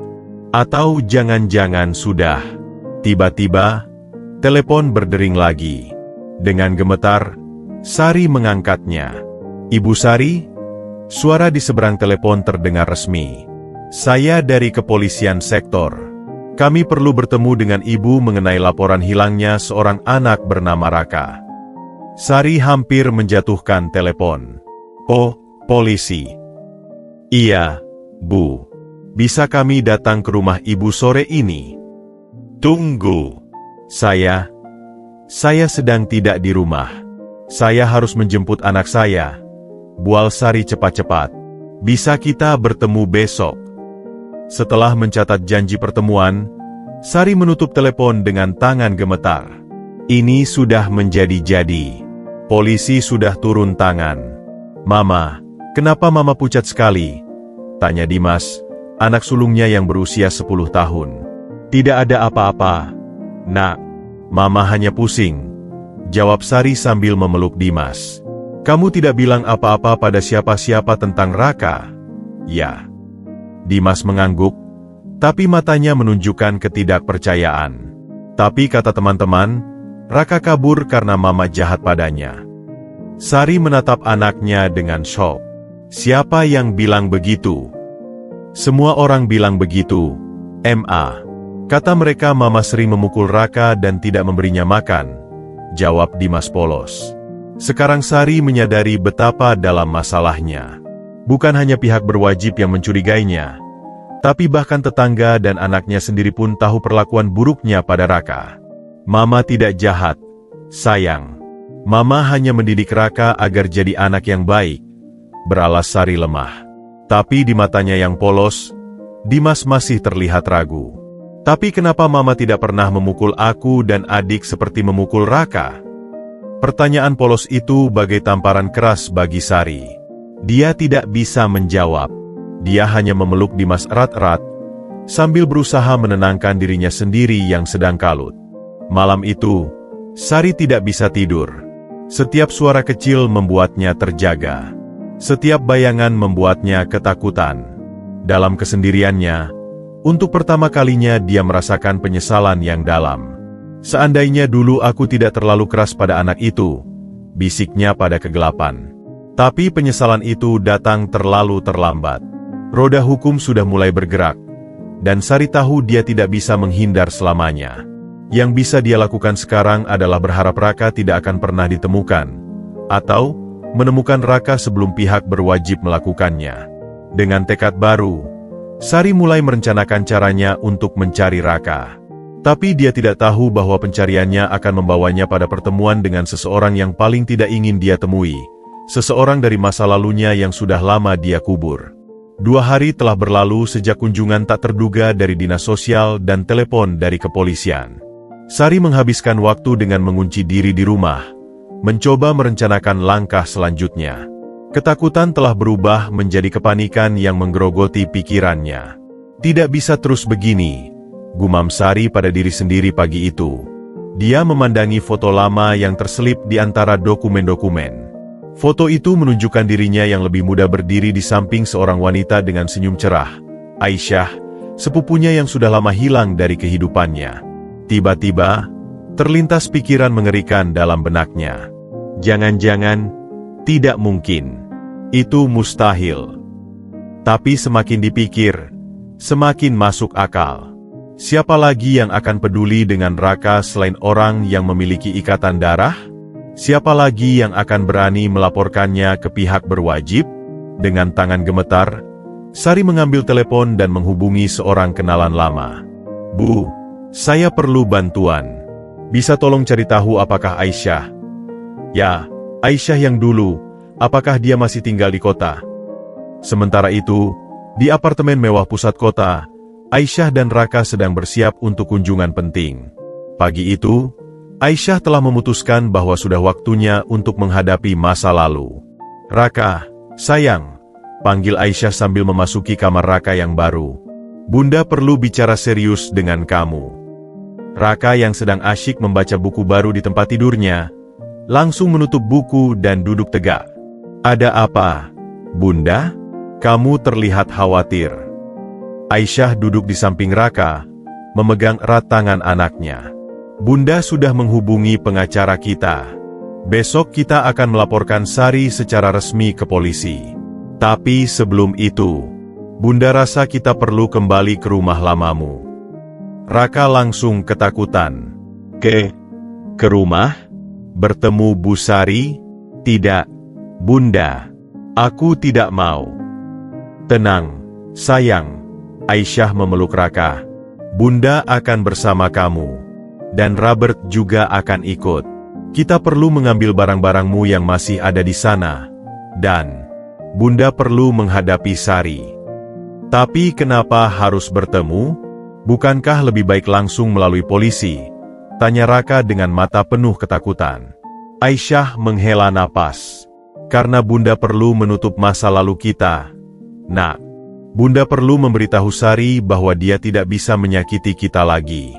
Dan yang paling penting, Bunda ingin dia tahu bahwa kamu sekarang sudah bersama ibumu yang sebenarnya. Setelah meyakinkan Raka bahwa mereka akan aman, mereka pun bersiap untuk pergi. Aisyah memanggil Robert dan 2 orang staf keamanannya untuk mengawal mereka. Perjalanan ke rumah lama Raka terasa seperti perjalanan menuju medan perang bagi Aisyah. Setiap meter yang mereka lalui membawanya semakin dekat dengan konfrontasi yang sudah dia hindari selama bertahun-tahun. Siap, Nak? Tanya Aisyah saat mobil berhenti di depan rumah sederhana yang dulu pernah menjadi rumahnya bersama Budi. Raka mengangguk. Tangannya menggenggam erat tangan Aisyah. Aku siap, Bunda. Asalkan Bunda jangan tinggalkan aku. Tidak akan, sayang. Bunda berjanji. Saat mereka turun dari mobil, Sari yang kebetulan sedang melihat dari jendela langsung membeku. Matanya tidak percaya dengan apa yang dilihatnya. Di halaman rumahnya berdiri Aisyah, lebih cantik, lebih elegan, dan penuh wibawa dari yang dia ingat. Dan di samping Aisyah, Raka, tapi bukan Raka yang dia kenal. Anak itu sekarang bersih, memakai baju bagus, dan yang paling mengejutkan, dia memegang tangan Aisyah dengan penuh kepercayaan. Dengan gemetar, Sari membuka pintu. "Aisyah, itu benar kamu?" ucapnya dengan suara bergetar. "Halo Sari," sapa Aisyah dengan dingin. "Sudah lama sekali." Sari memandangi Raka yang bersembunyi di belakang Aisyah. "Raka, kamu bersama dia?" Raka mengintip dari balik punggung Aisyah. "Iya, Bu. Ini bunda saya." Seketika itu juga, wajah Sari berubah pucat. "Tidak mungkin kamu seharusnya sudah meninggal?" selesaikan Aisyah dengan senyum tipis. "Maaf mengecewakanmu, Sari. Aku masih hidup dan sehat." Sari tertawa getir. "Jadi selama ini kamu yang membuat masalah untukku? Kamu yang melaporkan aku ke dinas sosial dan polisi?" "Aku hanya melindungi anakku," jawab Aisyah tegas. "Seperti yang seharusnya kamu lakukan selama ini." Mata Sari menyala kemarahan. "Anakmu? Kamu pikir kamu pantas disebut ibu? Kamu yang gila dan tidak waras." Aisyah tidak terpancing. "Aku sudah sembuh, Sari. Berkat kerja keras dan tekad untuk suatu hari bisa bertemu dengan anakku lagi." Dia memandang Sari dengan tajam. "Tapi kamu yang dengan sengaja memisahkan ibu dan anak.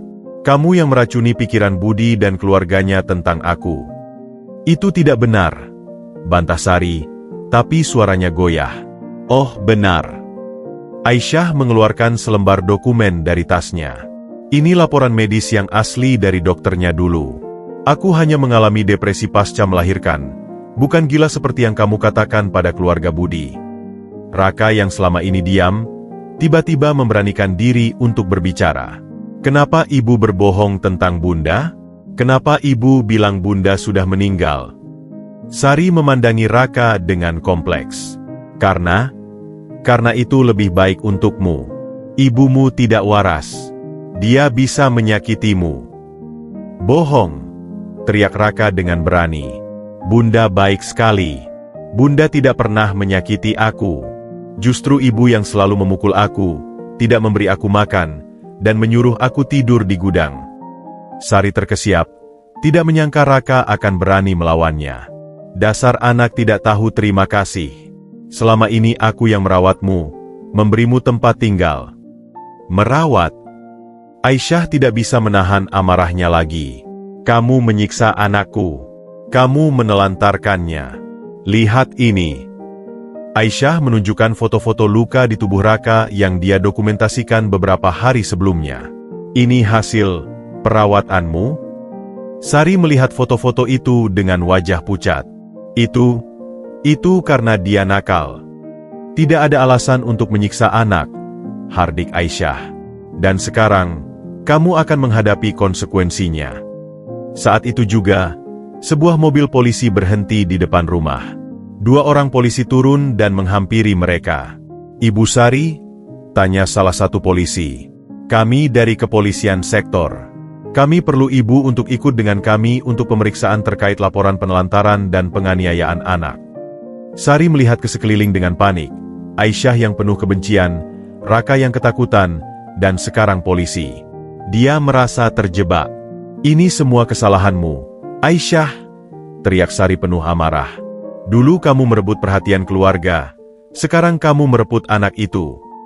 Aisyah menggeleng, wajahnya penuh dengan belas kasihan dan kemarahan. "Aku tidak merebut apapun, Sari. Kamu yang selalu iri dengan kebahagiaanku. Dulu dengan keluarga, sekarang dengan anakku." Sambil memeluk Raka yang ketakutan, Aisyah melanjutkan, "Tapi sekarang sudah berakhir. Kamu tidak bisa menyakiti kami lagi." Sari dituntun oleh polisi ke mobil mereka. Sebelum masuk, dia menoleh untuk terakhir kalinya pada Raka. Kamu akan menyesal, Raka. Dia bukan ibumu yang sebenarnya. Tapi Raka justru memeluk Aisyah lebih erat. Ibu salah. Bunda adalah ibu yang paling baik. Saat mobil polisi membawa Sari pergi, Aisyah menatap rumah tua itu dengan perasaan campur aduk. Ini adalah akhir dari sebuah bab yang kelam, tapi juga awal dari bab baru yang penuh harapan. Sudah selesai, Nak, bisik Aisyah sambil mencium kening Raka. Dia tidak akan menyakitimu lagi. Raka memandangi rumah yang dulu menjadi penjaranya. Aku tidak mau masuk ke sana lagi, Bunda. Kita tidak perlu masuk, sayang. Kita hanya perlu mengambil barang-barang pentingmu, lalu pergi untuk selamanya. Dengan ditemani Robert, mereka masuk rumah itu sebentar untuk mengambil sisa barang-barang Raka. Saat keluar, Raka merasa seperti beban berat telah terlepas dari pundaknya. Bunda, kata Raka saat mereka kembali ke mobil, apa kita akan bahagia selamanya sekarang? Aisyah tersenyum dan memeluk erat anaknya. Tidak ada yang bahagia selamanya, sayang. Tapi Bunda janji akan melakukan yang terbaik untuk membuat hidup kita bahagia bersama.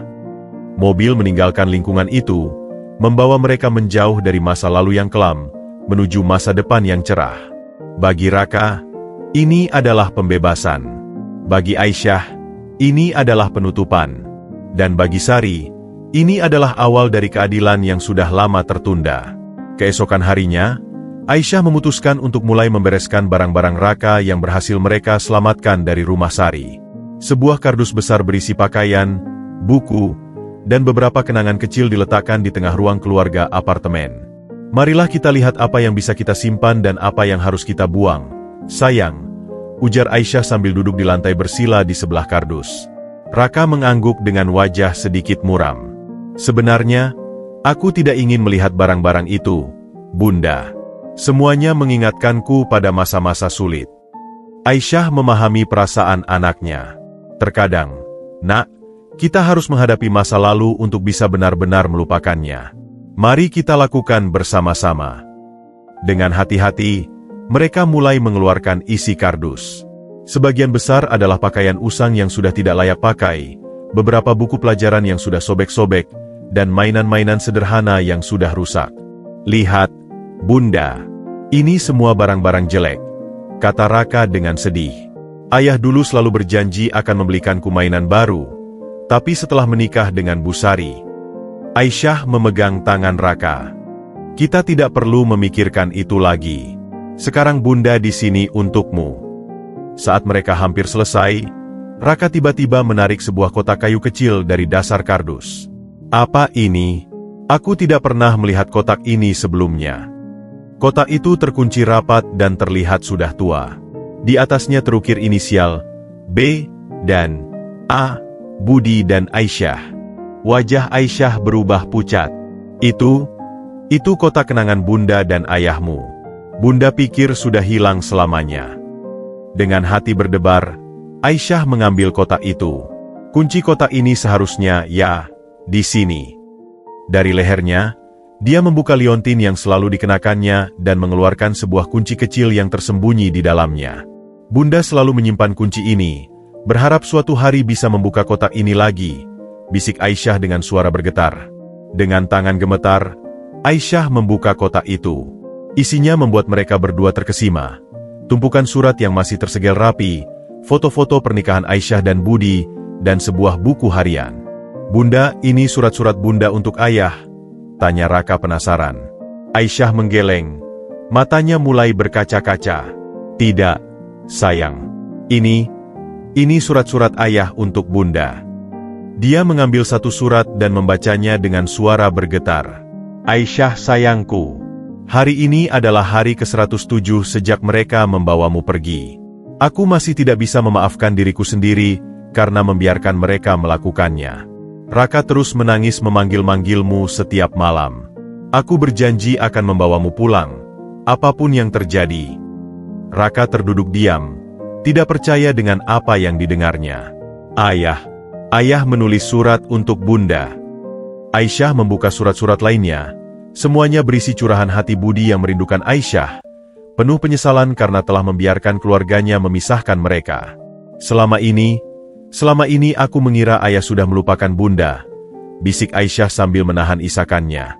Mereka menghabiskan berjam-jam membaca surat-surat itu. Setiap surat mengungkap kebenaran yang selama ini tersembunyi.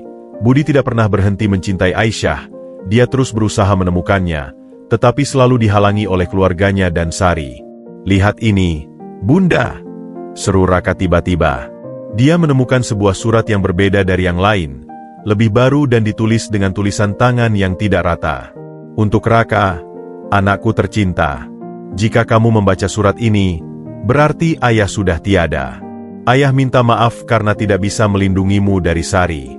Dia mengancam akan menyakitimu jika ayah berusaha mencari ibumu. Tapi ketahuilah, nak, ayah selalu menyayangi ibumu. Simpan surat-surat ini dengan baik. Suatu hari nanti, bawalah pada ibumu. Raka menangis tersedu-sedu. Jadi ayah tidak pernah melupakan bunda? Dia terpaksa menikah dengan Bu Sari karena diancam. Aisyah memeluk Raka erat. Ternyata selama ini kita sama-sama menjadi korban, sayang. Ayahmu, kamu, dan bunda. Mereka terus menggali isi kotak itu. Di bagian paling bawah, mereka menemukan sebuah amplop tebal bertuliskan, bukti, dengan tulisan tergesa-gesa. Isinya membuat mereka terkesima. Foto-foto Sari bersama seorang pria tak dikenal sedang berbicara dengan dokter yang dulu merawat Aisyah, dokumen transfer uang dari Sari ke dokter itu, dan surat pernyataan palsu tentang kondisi kejiwaan Aisyah. Jadi bunda tidak pernah gila? Tanya Raka dengan mata berbinar. Ini semua rekayasa Bu Sari. Aisyah memeluk Raka lebih erat lagi. Air matanya tak terbendung. Selama ini kita semua telah dibohongi. Tak lama kemudian, telepon Aisyah berdering. Dari seberang telepon, pengacaranya terdengar bersemangat. Bu Aisyah, kami telah menemukan dokter yang dulu merawat ibu. Dia bersedia menjadi saksi bahwa laporan medis ibu dipalsukan atas permintaan Sari. Aisyah menutup telepon dengan wajah penuh tekad. Raka, semua kebenaran mulai terungkap. Sekarang kita tahu siapa sebenarnya yang harus bertanggung jawab. Mereka menghabiskan sisa hari itu dengan mengatur semua bukti yang mereka temukan. Surat-surat cinta Budi, pengakuan tertulisnya, dan bukti rekayasa kondisi kejiwaan Aisyah. Bunda, kata Raka malam itu saat mereka duduk di balkon menatap kota, apakah ini berarti ayah benar-benar mencintai kita? Aisyah mengusap rambut Raka. Iya, sayang. Ayah sangat mencintai kita. Dia hanya terjebak dalam situasi yang sulit. Raka memandang bintang-bintang di langit. Ayah, terima kasih telah menyimpan semua kebenaran ini untuk kami. Sekarang aku mengerti segalanya. Kebenaran yang terungkap memang menyakitkan, tapi juga membebaskan. Sekarang Aisyah dan Raka tahu bahwa mereka selalu dicintai, dan perpisahan mereka bukan karena kehendak siapa-siapa, melainkan karena konspirasi jahat yang memisahkan mereka. Malam itu, untuk pertama kalinya, Raka bisa mengenang ayahnya tanpa rasa sakit dan kebingungan. Dan Aisyah akhirnya bisa memaafkan mantan suaminya, mengetahui bahwa selama ini dia juga menjadi korban dari skema jahat yang sama. Kotak kayu tua itu, yang selama bertahun-tahun tersembunyi, akhirnya membawa kebenaran yang membebaskan mereka berdua dari belenggu masa lalu. Pagi itu, kantor pengacara Aisyah tampak sibuk luar biasa. Meja rapat besar di tengah ruangan dipenuhi dokumen-dokumen, foto-foto, dan bukti-bukti yang telah dikumpulkan Aisyah dan Raka. Sri Mulyani, pengacara utama Aisyah yang terkenal tajam dan tidak kenal kompromi, sedang memeriksa satu persatu barang bukti dengan cermat. Bu Aisyah, dengan semua bukti ini, kita tidak hanya bisa menuntut Sari untuk penganiayaan anak dan penelantaran, tapi juga untuk pemalsuan dokumen, konspirasi, dan pemisahan paksa antara ibu dan anak, ujar Mulyani dengan mata berbinar. Aisyah duduk tegak. Tangannya menggenggam erat tangan Raka yang duduk di sampingnya. Saya ingin dia menghadapi konsekuensi sepenuhnya, Bu Mulyani. Apapun yang diperlukan. Raka melihat wajah ibunya yang penuh tekad. Bunda, apakah Bu Sari akan dipenjara? Mulyani yang menjawab dengan suara lembut tapi tegas. Sangat mungkin, nak. Perbuatan Ibu Sari sangat serius. Terutama dengan bukti-bukti baru ini. Pertemuan itu berlangsung selama 3 jam. Mulyani menjelaskan proses hukum yang akan mereka lalui, mulai dari penyidikan, penyampaian berkas ke pengadilan, hingga kemungkinan persidangan. Kita harus bersiap, Bu Aisyah. Tim hukum Sari pasti akan berusaha membalikan fakta. Mereka mungkin akan menyerang balik dengan menuduh ibu yang sebenarnya menelantarkan Raka, peringatkan Mulyani. Aisyah mengangguk tegas. Saya siap menghadapi apapun. Beberapa hari kemudian, gema konflik ini mulai terdengar di media. Sebuah koran lokal memuat artikel dengan judul, "Pengusaha sukses gugat ibu tiri atas penelantaran anak." Sari, yang kini dibebaskan dengan jaminan sambil menunggu proses hukum, menjadi semakin panik. Suatu malam, telepon Aisyah berdering. "Aisyah, tolong hentikan tuntutan ini." Suara Sari terdengar putus asa di seberang telepon. Aku minta maaf. Aku akui semua kesalahanku." Aisyah menjawab dengan dingin. "Maafmu datang terlalu terlambat, Sari. Kamu harus bertanggung jawab atas semua perbuatanmu." Tapi bagaimana dengan anak-anakku?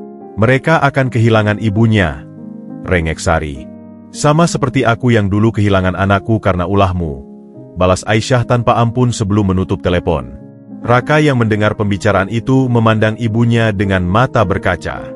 "Bunda, apakah anak-anak Bu Sari akan menderita seperti aku dulu?" Aisyah menarik napas dalam. "Tidak sama, sayang. Mereka masih punya ayah dan keluarga dari pihak ayahnya. Kamu dulu tidak punya siapa-siapa." Proses hukum berjalan dengan cepat berkat pengaruh Aisyah dan bukti-bukti yang kuat. Minggu depannya, sidang pertama digelar. Ruang pengadilan dipenuhi wartawan yang ingin meliput kasus ini. Saat Aisyah dan Raka tiba, kamera-kamera langsung mengarah pada mereka. Raka menggenggam erat tangan ibunya. Wajahnya pucat. "Tenang, sayang. Bunda di sini," bisik Aisyah sambil memeluk bahu Raka. Saat Sari masuk dengan didampingi pengacaranya, suasana menjadi tegang. Dia terlihat jauh lebih tua dan kurus dari biasanya. Sidang dibuka dengan pembacaan tuntutan. Jaksa menuntut Sari dengan berbagai pasal, termasuk pasal penganiayaan anak yang ancamannya mencapai 15 tahun penjara. Ketika giliran Raka memberikan kesaksian, ruangan menjadi sunyi. Dengan suara bergetar tapi jelas, Raka menceritakan semua penderitaan yang dialaminya selama tinggal dengan Sari. Dan Bu Sari selalu bilang bahwa bunda saya sudah meninggal. Padahal bunda saya masih hidup, ucap Raka sambil menunjuk Aisyah yang duduk di bangku penonton. Hakim yang memimpin sidang terlihat tersentuh. "Apakah ada bukti lain yang ingin disampaikan?" Mulyani berdiri. "Ya, Yang Mulia. Kami memiliki bukti-bukti baru yang sangat penting." Dia kemudian memperlihatkan surat-surat budi, bukti pemalsuan dokumen medis, dan kesaksian dari dokter yang dulu merawat Aisyah. Wajah Sari semakin pucat saat bukti-bukti itu ditunjukkan. Pengacaranya berusaha membantah, tapi argumennya terdengar lemah. Di luar ruang sidang, saat istirahat, terjadi konfrontasi antara Aisyah dan Sari. "Kenapa kamu lakukan ini padaku, Aisyah?" desis Sari dengan mata penuh kebencian. "Kamu sudah merebut segalanya dariku." Aisyah menatapnya dengan dingin. "Aku tidak merebut apapun, Sari. Kamu yang selalu ingin mengambil milikku. Dulu perhatian keluarga, kemudian suamiku, dan akhirnya anakku. Kamu pikir kamu suci? Kamu yang dulu dianggap gila, Hardik Sari. Bukan karena aku gila, tapi karena kamu yang membuat semuanya percaya begitu," balas Aisyah. "Dan sekarang, kebenaran akan terungkap." Sidang hari pertama berakhir dengan keputusan untuk menahan Sari selama proses hukum berlangsung. Saat polisi memborgolnya dan membawanya pergi, Sari melemparkan pandangan penuh kebencian pada Aisyah. "Ini belum berakhir, Aisyah. Aku akan balas." Tapi Aisyah tidak gentar. Dia memeluk Raka erat-erat. "Tidak ada yang akan memisahkan kita lagi, Nak." Dalam perjalanan pulang, Raka terdiam lama. "Bunda, apakah kita melakukan hal yang benar?" Aisyah memandangi anaknya. "Keadilan harus ditegakkan, sayang. Apa yang dilakukan Sari tidak hanya menyakitimu, tapi juga memisahkan kita selama 8 tahun. Dia harus bertanggung jawab." Malam itu, di apartemen mereka yang hangat, Aisyah dan Raka duduk berpelukan di sofa. Proses hukum masih panjang, tapi setidaknya langkah pertama telah mereka lalui dengan baik. Besok kita akan menemui psikolog untuk membantumu melalui trauma ini, kata Aisyah sambil membelai rambut Raka. Raka mengangguk. Aku akan kuat, Bunda. Asalkan Bunda selalu di sampingku. Di balik tirai jendela, kota terus berdenyut dengan kehidupan yang tak peduli pada drama manusia. Tapi bagi Aisyah dan Raka, malam ini adalah malam kemenangan kecil, kemenangan kebenaran atas kebohongan, kemenangan cinta atas kebencian. Perjuangan masih panjang, tapi mereka akan menghadapinya bersama. Seperti yang selalu diimpikan keduanya selama 8 tahun terpisah. Seminggu setelah sidang pertama, Aisyah menerima telepon tak terduga yang membuatnya tercengang. Di seberang garis, seorang wanita dengan suara parau dan bergetar memperkenalkan diri sebagai Mantri, mantan asisten rumah tangga yang pernah bekerja untuk keluarga Budi dan Sari. Bu Aisyah, maaf mengganggu. Saya Mantri, dulu bekerja di rumah almarhum Pak Budi, kata wanita itu dengan suara gemetar. Saya membaca berita tentang kasus Ibu Sari di koran. Saya ingin memberikan kesaksian. Aisyah segera mengatur pertemuan di apartemennya. Saat Mantri tiba, Raka langsung mengenalinya. Ibu Mantri, seru Raka sambil memeluk wanita paruh baya itu. Ibu yang selalu menyelipkan makanan ekstra untukku. Mantri memeluk Raka balik dengan mata berkaca-kaca. Lihat kamu sekarang, nak, sudah besar dan sehat. Dia memandangi Aisyah. Ibu Aisyah, maafkan saya. Dulu saya tidak berani melawan Ibu Sari. Mereka duduk di ruang tamu sambil menikmati teh hangat yang disiapkan asisten rumah tangga Aisyah. Mantri mulai bercerita dengan suara bergetar. Dulu, setelah Ibu Aisyah pergi, Mantri memilih kata-kata dengan hati-hati. Saya dipekerjakan untuk membantu mengurus rumah tangga dan merawat Raka yang waktu itu masih balita. Aisyah mendengarkan dengan intens. Tangannya menggenggam erat tangan Raka. Ibu Sari, dia sangat berbeda ketika tidak ada orang lain. Dia sering memukul Raka untuk hal-hal kecil. Saya pernah memprotes, tapi dia mengancam akan memecat saya dan melaporkan saya ke polisi dengan tuduhan mencuri. Raka mengangguk pelan. Ibu Mantri selalu memberi aku makanan sembunyi-sembunyi ketika aku dihukum tidak boleh makan. Suatu hari, lanjut Mantri dengan suara semakin bergetar, saya mendengar percakapan Ibu Sari dengan seseorang di telepon. Dia berbicara tentang Ibu Aisyah, tentang bagaimana dia menyuap dokter untuk membuat laporan palsu bahwa Ibu Aisyah tidak waras. Aisyah menarik napas dalam. Apakah Ibu ingat detailnya? Mantri mengangguk. Saya mencatatnya. Tunggu sebentar. Dia mengeluarkan sebuah buku catatan kecil yang sudah lusuh dari tasnya. Di sini, tanggal 15 Mei, 8 tahun yang lalu, Ibu Sari berbicara dengan seseorang bernama Dr. Hendra. Dia mentransfer uang 50 juta untuk membuat laporan palsu. Raka memandangi Mantri dengan takjub. Ibu menyimpan catatan semua ini. Mantri tersenyum getir. Saya tahu suatu hari kebenaran harus terungkap. Saya juga menyimpan bukti transfer ban yang tidak sengaja saya temukan di tempat sampah. Dia mengeluarkan selembar kertas fotokopi yang sudah menguning tapi masih terbaca jelas. Itu adalah bukti transfer dari rekening Sari ke rekening Dr. Hendra. Setelah itu, saya dipecat karena ketahuan memberi makan Raka yang sedang dihukum, lanjut Mantri. Tapi sebelum pergi, saya berhasil membuat salinan beberapa dokumen penting. Aisyah memandangi Mantri dengan penuh syukur. Ibu tidak tahu betapa berharganya kesaksian dan bukti-bukti ini. Keesokan harinya, bukti-bukti baru ini diserahkan kepada pengacara Aisyah. Mulyani tak bisa menyembunyikan kegembiraannya. Dengan ini, kita tidak hanya punya bukti kuat untuk kasus penganiayaan, tapi juga untuk kasus pemalsuan dokumen dan konspirasi, ujarnya dengan mata berbinar. Sidang kedua pun dimulai dengan suasana yang berbeda. Kali ini, tim hukum Sari terlihat lebih tegang. Saat jaksa menghadirkan Mantri sebagai saksi baru, wajah Sari berubah pucat pasi. Dengan hormat kepada Yang Mulia, kata Mulyani, kami menghadirkan saksi baru yang akan membuktikan bahwa terdakwa dengan sengaja dan terencana memisahkan ibu dan anak ini. Satu persatu, Mantri memberikan kesaksian yang menggugah. Dia menceritakan semua yang dilihat dan dialaminya, didukung dengan catatan detail dan bukti-bukti pendukung. Saya pernah mendengar terdakwa berkata pada Raka kecil, "Ibumu sudah gila dan tidak akan pernah kembali." Kesaksian mantri membuat ruangan senyap. Padahal waktu itu, saya tahu Ibu Aisyah sedang berusaha untuk bisa bertemu dengan anaknya. Raka yang duduk di samping Aisyah menggenggam tangan ibunya erat-erat. Air matanya menetes mendengar kesaksian mantri. Ketika jaksa menunjukkan bukti transfer uang dari Sari ke Dr. Hendra, pengacara Sari berusaha membantah. Bukti itu bisa dipalsukan. Dan saksi ini memiliki motif balas denda karena dipecat oleh klien saya. Tapi Mulyani dengan cepat membantah. "Yang mulia, kami memiliki bukti tambahan." Dia mengeluarkan laporan bank resmi yang menunjukkan transaksi tersebut benar adanya. Sidang hari itu berakhir dengan kemenangan besar untuk Aisyah. Hakim memutuskan untuk menolak permohonan pembebasan Sari dan justru memperberat tahanannya. Setelah sidang, di luar pengadilan, Aisyah mendekati mantri. "Terima kasih, Bu. Karena Ibu, kebenaran akhirnya terungkap." Mantri memandangi Raka yang sekarang tampak sehat dan bahagia. "Saya hanya melakukan apa yang seharusnya saya lakukan 8 tahun lalu.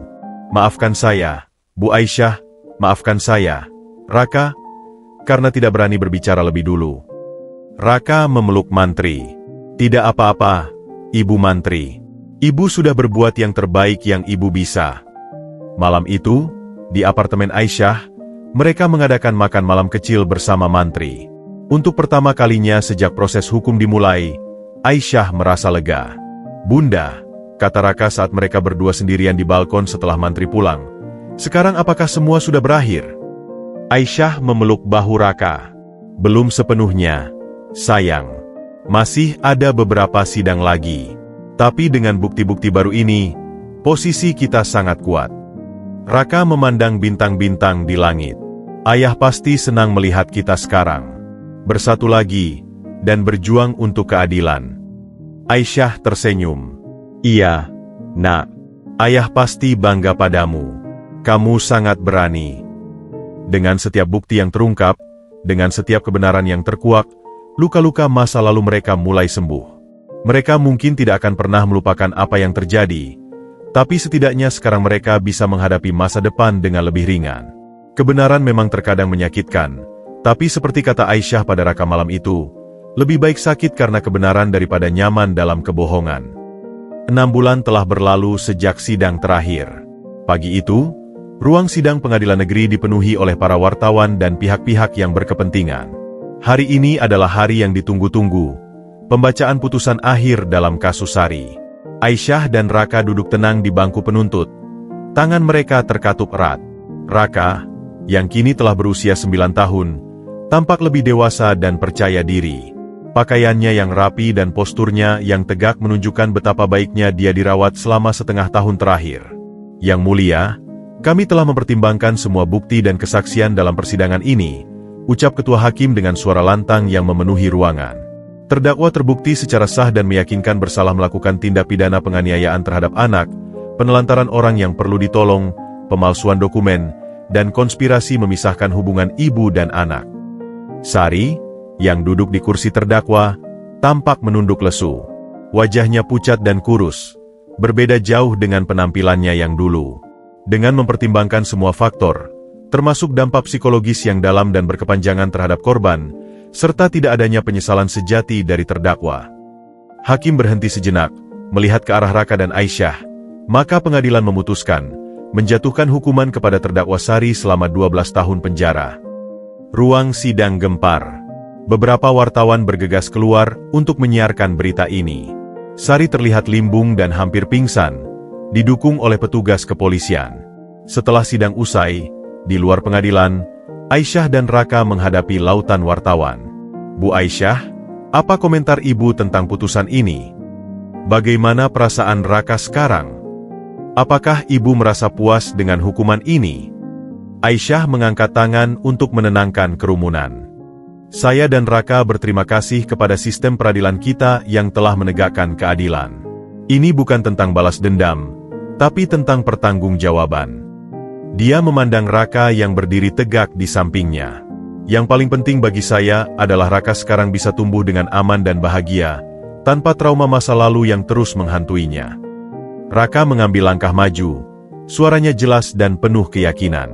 Saya berharap tidak ada anak lain yang mengalami apa yang saya alami. Setiap anak berhak dicintai dan dilindungi. Pertemuan pers itu menjadi penutup yang sempurna dari babak kelam dalam hidup mereka.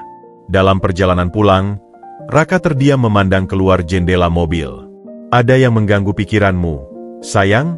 tanya Aisyah lembut. Raka menghela napas. "Aku hanya berpikir, meskipun Bu Sari jahat padaku, aku tidak ingin dia menderita di penjara." Aisyah tersenyum penuh kasih. "Kamu memiliki hati yang baik, Nak. Tapi ingat, ini bukan tentang membuatnya menderita. Ini tentang keadilan dan mencegah dia menyakiti anak lain." Minggu-minggu berikutnya mengantarkan mereka pada kehidupan baru yang penuh kedamaian. Raka telah mulai bersekolah di sekolah internasional terbaik di kota, di mana bakatnya dalam matematika dan seni mulai berkembang. Aisyah, yang dulu dikenal sebagai workaholic, kini belajar untuk menyeimbangkan antara pekerjaan dan kehidupan keluarga. Suatu sore, mereka duduk bersama di balkon apartemen menikmati matahari terbenam. "Bunda, ingat tidak dulu kita pernah berjanji akan pergi ke pantai bersama?" tanya Raka tiba-tiba. Aisyah tersenyum. "Tentu ingat. Bagaimana kalau minggu depan kita pergi? Hanya kita berdua." "Benarkah?" Mata Raka berbinar. "Tapi bagaimana dengan pekerjaan Bunda?" "Tidak ada yang lebih penting daripada menghabiskan waktu denganmu, Nak," jawab Aisyah sambil mengelus kepala Raka. Perjalanan ke pantai itu menjadi simbol penyembuhan mereka. Saat berdiri di tepi laut, melihat ombak yang tak henti-hentinya menyapu pantai, Raka merasa beban terakhir dalam hatinya terangkat. "Bunda, aku punya sesuatu untuk Bunda," ucap Raka tiba-tiba. Dari tasnya, dia mengeluarkan sebuah bingkai foto. "Aku yang buat sendiri di kelas seni." Dalam bingkai itu ada foto mereka berdua, dikelilingi oleh gambar hati dan tulisan, "Keluarga kami yang sempurna." Air mata kebahagiaan mengalir di pipi Aisyah. Ini hadiah terindah yang pernah Bunda terima." Mereka berpelukan erat, diiringi suara deburan ombak dan sinar matahari sore yang keemasan. "Terima kasih, Bunda," bisik Raka. "Terima kasih karena tidak pernah menyerah mencari aku." "Terima kasih kamu, Nak," balas Aisyah sambil mencium kening Raka. "Karena tetap kuat sampai kita bertemu." Bulan-bulan berlalu, kehidupan mereka semakin penuh dengan kebahagiaan kecil sehari-hari. Mulai dari sarapan bersama setiap pagi, mengerjakan PR Raka, hingga sekadar menonton film di akhir pekan. Suatu hari, Raka mendapat kabar bahwa dia terpilih sebagai perwakilan sekolah untuk Olimpiade Matematika. Saat dia menyampaikan kabar ini pada Aisyah, wajah ibunya dipenuhi kebanggaan yang tak terhingga. "Ayah pasti sangat bangga padamu," kata Aisyah sambil memeluk Raka. "Aku ingin membuat ayah dan Bunda bangga," jawab Raka dengan mata berbinar. Malam itu, saat mengantarkan Raka tidur, Aisyah duduk di tepi tempat tidur seperti biasa. "Bunda," panggil Raka setengah tertidur, "apakah kita akan selalu bersama seperti ini?" "Selamanya, sayang," jawab Aisyah sambil mencium keningnya. "Tidurlah. Besok ada hari baru yang menanti." Di bawah cahaya lampu temaram, Aisyah memperhatikan wajah anaknya yang sudah tertidur pulas. 8 tahun yang hilang tidak akan pernah bisa kembali, tapi mereka memiliki sisa hidup untuk mengisi setiap momen dengan cinta dan kebahagiaan. Mereka telah melalui badai terbesar dalam hidup, dan kini akhirnya sampai di pelabuhan yang damai. Bukan di istana megah atau dengan harta berlimpah, tapi dalam pelukan hangat dan cinta tanpa syarat antara ibu dan anak. Dan seperti yang selalu diyakini Aisyah, selama mereka bersama, tidak ada yang tidak mungkin. Masa depan yang cerah telah menanti, siap untuk dijelajahi berdua.